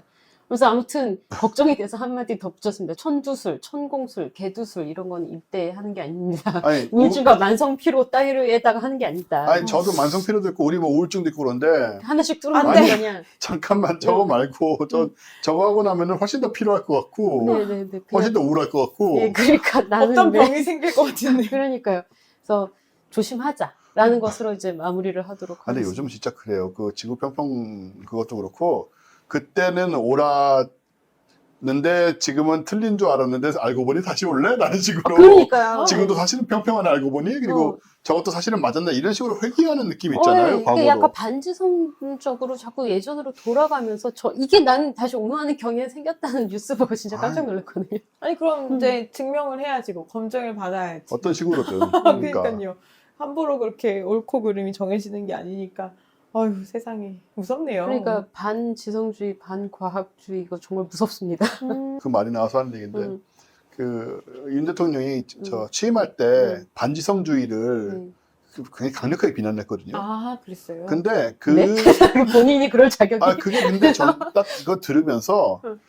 이분의 캐릭터와 너무 유리돼 있다. 이 연설문이 그 취임할 때. 그래서 전혀 이제 자기의 생각이 아니고 누군가가 자기 철학을 그냥 쓴 것을 써준 것을 그대로 읽고 있다는 생각밖에 안 들었어요 그때는. 그러니까 반지성주의라는 것이 이제 어떤 건지는 우리가 대충 알고 있지만 뭐 다 떠나서 그 윤석열하고는 상관이 있는 그 범주의 얘기가 아니었어요. 뭐 지금 와서 윤석열이 뭐 사실 이렇게 했다 그 이전에 말이에요. 그래서 보면서 저 사람 전혀 모르는 말을 그냥 하고 있구나 하는 생각을 솔직히 그때도 했는데 뭐 상황이 이렇게 결국은 네. 역시 AI다. 자기가 무슨 말 하고 있는지 모르는 체 하고 있는. 그런가 봐요. 네. 제 졸린가 봐요. 우리 오히려 우리 고양이 다롱이 이런 애들이 오히려 네, 귀여워. 그런 짓은 하지 않잖아요. 그러니까. 예, 얘네는 아유 귀여워. 피곤해. 사실 너가 대통령을 해도 나라가 훨씬 좋았을 나았을 거라. 거예요. 얘는 아무것도 안 했을 테니까 그러니까 그나마 나쁜 방향의 짓은 하지 않잖아요. 예, 좋은 일도 좋은 특별히 방향도 하지 않지만. 저희가 뭐 정치 얘기를 사실 전혀 안 합니다만은 지금 네네. 이 상황은 사실 정치 얘기도 아니에요 이제는 그죠? 그러니까 이거는 뭐 정파를 떠나서 이거는 삶의 문제, 내란이었으니까. 우리 삶에 그리고 직접적으로 네, 네. 타격이 오는 그런 상황이었기 때문에 계엄령이라든가 이런 부분은 뭐 언급을 한 번씩 안 할 수가 없는 그런 참 저희도 충격을 많이 받았고 그래서 그 반지성주의 지금 말씀하셨길래 또 네. 생각이 나서 한마디 했고요. 일단 그렇습니다. 뭐 사실은 저도 제가 사실 최근에 허리가 아주 안 좋아져서 허리는 한의과를 갔고 여기 근처에 있어요. 한의원을 갔고 근데 이런 거예요. 한의원 치료를 받으면서 많이 나왔어요. 진짜 많이 네네네. 나왔는데 양쪽 다. 그런데 그 가운데 갈비뼈가 금이 갔잖아요. 아, 그때는 이건 한의원이 아니겠다는 생각이 드는 아. 거예요. 이 뼈에가 한의원이 뼈를 고쳐주진 않으니까 이렇게. 그래가지고 이건 이제 저의 촉으로 그 바로 옆에 있는 정형외과를 갔죠. 왜냐면 엑스레이 찍어봐야 되고 초음파 해봐야 되고 그렇죠. 보나마나 그런 거거든요. 근데 한의원은 그런 게 좀 부족하니까 분명히 침 났을 거란 말이에요. 근데 이게 구별이 되는 것 같아요. 허리 양쪽 다 나은 건 확실해요. 어마어마하게 도움을 받았어요. 아니면 제가 뭐 일상생활이 힘들 정도로 좀 안 좋게 하고 있었는데 지금 진짜 많이 났거든요. 근데 사실은 거기서 같이 그냥 저 사실은 여기도 아픈데 이러면서 하면 좋은데 뼈가 안 좋다라는 이제 느낌이 있었기 때문에 굳이 뭐 한 50m 또 정형외과. 걸어가가지고 정형외과를 갔는데 역시 이제 뼈가 안 좋아진 거니까 거기서 이제 뼈를 이거 어긋나진 않았어요. 금은 같지만 그래서 맞출 필요는 없는데 이제 초음파로 이렇게 들여다 보니까 안에 이제 그 뼈 끊어진 데서 피가 나가지고 아이고. 피가 일주일 동안 여기 쌓여가지고 염증이 생겼던 거예요. 고양이었구나. 아니, 근데 이런 거는 사실은 양의위에 가는 게 맞잖아요. 그쵸. 네, 그리고 거기 이제 주사를 놔주면서 항생제 놔주고 하면서 이제 염증을 이제 없애는데 제가 뭐 어디 갔다 오느라고 거기 한 3번 정도 갔는데 이미 3번 갔을 때도 주사 아프긴 해요. 주사를 4방울 놓는데 이만한 거를 발도 깊이 들어가고 왜냐하면 그냥 근육 주사가 안쪽에 아니고 넣어야 안에 뼈에 가야 피 되니까. 고인 데까지 약이 가야 되니까 아프겠다. 그래도 낫거든요, 확실히. 확실히 많이 나았고, 이제 또 가긴 가야 되는데. 그래서 이렇게 좀 구별을 할 필요가 있어요. 어떤 한의학이 뭐, 다 엉터리다 이런 생각을 할 필요는 없고, 한의학이 저도 뭐 어떤. 한의학이 뭐 다 엉터리를 생각하지 않고 게다가 한의학 요즘 살아남은 한의학은 다 이게 과학적으로 증명이 된 부분들이 그러니까 살아남은 기본적으로 거잖아요. 이제 사실은 의학과 과학을 약간 구별해야 되는 게 뭐냐면, 의학은 임상적인 효과가 중요하기 때문에, 우리가 원리를 정확히 몰라도, 임상적으로 효과가 있으면 그 우리가 뭐 아픈데 쓸 수 있는 거고 한의학은 뭐 과학적으로 증명된 부분도 있고 또 임상적으로 이제 계속 증명된 확인된 것도 부분이 있고, 있어서 네. 오랫동안 그 저는 뭐 현대과학하고 한의학이 솔직히 완전 일치하는 건 아니잖아요. 네네. 그쵸. 그럼에도 불구하고 이거는 유용하다라고 생각을 한단 말이에요. 근데 뼈가 부러졌던가 외상을 입었을 때는 우리 한의원들은 지금 화타가 아니거든. 화타는 외과의가 맞았어요. 그래서 화타는 한약에다 대칠 순 없잖아요. 네. 그러니까 화타는 사실은 우리 기본적으로 우리가 알고 있는 옛날에 그 황제내경 이렇게 연결되는 그 한의학의 흐름에서 좀 비껴 있는 사람이에요. 네네. 외과의였어요. 예, 그 우리 한의원, 우리 한의들은 그 중의든가 한의들은 대부분 이제 외과 치료 쪽은 별로 없는데 이분은 완전히 외과 치료를 하던 사람이라 뭐 저 사실 관우랑 조주 외에도 많아요. 여러 가지 그 일화들이 있는데 다 뭔가 째고 자르고 빼내고 이런 식의 치료를 하던 사람인 건 맞고 여하튼 간에 근데 이제 제가 이 갈비뼈가 안 좋다는 이 촉이 있는데도 이거를 한의원에 갔다면 결과가 별로 안 좋았을 것 같다. 라는 생각이 들고 이건 또 양의가 맞고 이런 식으로 잘 구별해서 쓰면 되는데 지금 이런 거 같은 경우는 대표적으로 그런 걸 구별 못하고 그쵸. 뭐든지 다 그냥 구멍을 뚫어보자. 네. 증기도 나오고 뭐도 나쁜 나오고 증기, 사악한 공기를 사악한 빼내면 된다. 왜 그 사악한 공기가 뚫는 차이는지 순간 막 모르겠지만 검은 연기가 푹 나오면서 막. 그러니까 그걸 악마의 소행이라고 생각하지 않고서야 그렇게 생각할 리가 없다 이런 생각이 들더라고요. 그러게 말합니다. 그러니까 여러분 우리가 제가 얘기를 하는 이유는 천공술로 돌아갈 필요는 없다는 거예요, 진짜. 그러니까요. 예, 이게 뭐 한의도 아니고 저거는 그냥 증명된 게 1도 없는 그런 분야고 옛날에 정말 모를 때 뇌의 원리는 하나도 모르고 그냥 머리가 심하게 아프거나 뭐 간질이나 정신질환이 있을 때 우리가 아무것도 할 수 없던 시절에 네, 그냥 환기시켜. 무식하게 하던 짓거리인 거니까 네네. 저거는 우리가 절로 돌아갈 필요가 없어요, 진짜. 네. 네. 그래서 뭐 예전에 옳고 지금은 틀리고 이런 식으로 왔다 갔다 하면서 뭐 지금까지 통용되는 것들도 있지만 한의학 같이 저런 걸로 돌아가는 거는 그것은 그냥 만용일 뿐이다. 예, 정말 반지성주의적인 태도고 그건 우리가 알자. 인간이 정말 여기까지 오는데 얼마나 힘들었는데 이걸 그러니까, 왜 굳이 돌아가는 거야? 그 지구 평면설도 그렇고 그러니까. 그거 가지 말자고. 왜 그리고 그러지? 이쪽에서 양자 컴퓨터가 막 그러니까 10의 자세? 뭐, 뭐 아무튼 예. 막 난리가 났는데 이쪽은 다시 14년, 아 그죠? 10에 24승년. 이쪽은 다시 내 구멍을 쫓아가고 있고 이게 말이 되는 소리예요. 인간은 왜 이렇게까지 다이나믹. 되는 거야? 다이나믹합니다. 네. 제가 요즘 사람의 마음과 정신에 대해서 사실 굉장히 많은 공부를 했어요, 몇 달 동안. 그러는 과정에서 느낀 게 사람의 마음은 참 복잡하게 작동을 하더라고요. 복잡하게 작동을 하는데 이제 그게 잘못 작동하는 경우가 너무 많고, 근데 이제 그 한 번 사람이 뭐 요즘 좀 시대상이나 이런 지금 계엄 상황에서도 우리 그런 거 느끼잖아요. 어떻게 사람의 생각이 저런 식으로 동작할 수 있을까 하는 의심이 드는 상황들이 있잖아요. 그죠? 그런 걸 보면은 참 내 마음이 함정이다. 진짜 우리의 생각과 우리의 마음이 스스로를 함정으로 빠뜨린 경우가 얼마나 많은가 하는 생각을 하게 됐는데 어쨌든 절로 돌아가는 것은 아니다. 네, 그런 얘기를 한번 강조를 해보고 싶었고요. 네네네. 네. 그렇습니다. 사실 우리가 반지성주의의 한 사람이 얼마나 큰 위험을 가지고 오는지를 봤잖아요. 아, 사실 그러니까요. 어제까지 또 봤잖아요. 본인이 취임할 때 강조해놓고서 참 무슨 말인지도 모르고 했으니까 이 꼴이 나는 거죠. 그러니까요. 아이고. 자꾸 그 얘기로 가게 하는데 아니 우리도 돌아간다. 답답하니까 우리도 사람이니까. 자 인간의 시대에 답답하다. 오신 것을 애도합니다.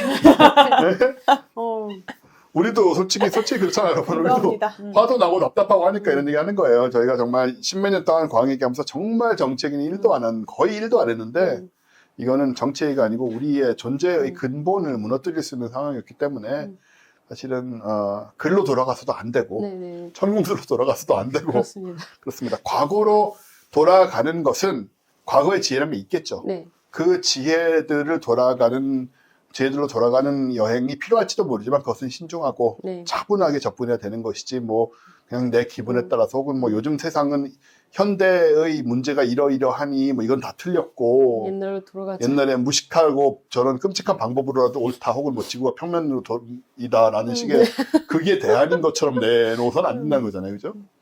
그런 생각이 듭니다. 네. 그래서 정말 인간의 시대에 오신 것을 애도합니다라고 쓰셨지만 진짜. 인간의 시대가 잘못된 것이 아니고 이제 지금은 우리가 하고 있는 짓거리가 문제가 있다라는 지적을 하신 거라고 생각이 되고요. 네. 자 이제 마칠 때가 됐는데 네. 예 저희는 1년 또 열심히 왔습니다. 우와. 고 내년에는 아시는 것처럼 저희 1월엔 쉽니다. 네. 1월엔 쉬고 2월부터 다시 방학입니다.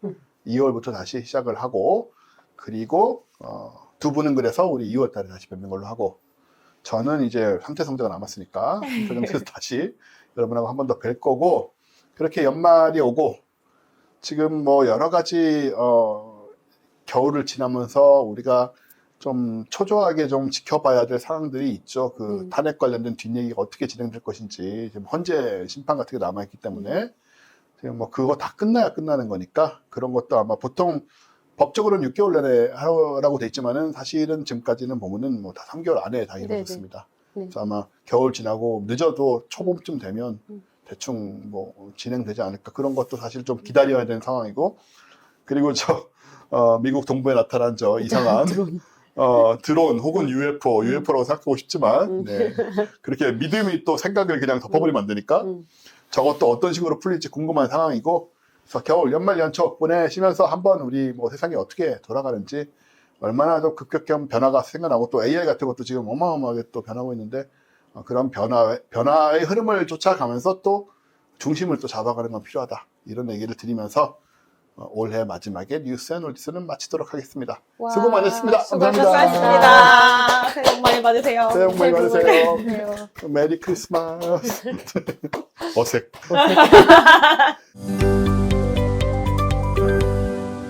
과학하고 앉아있네.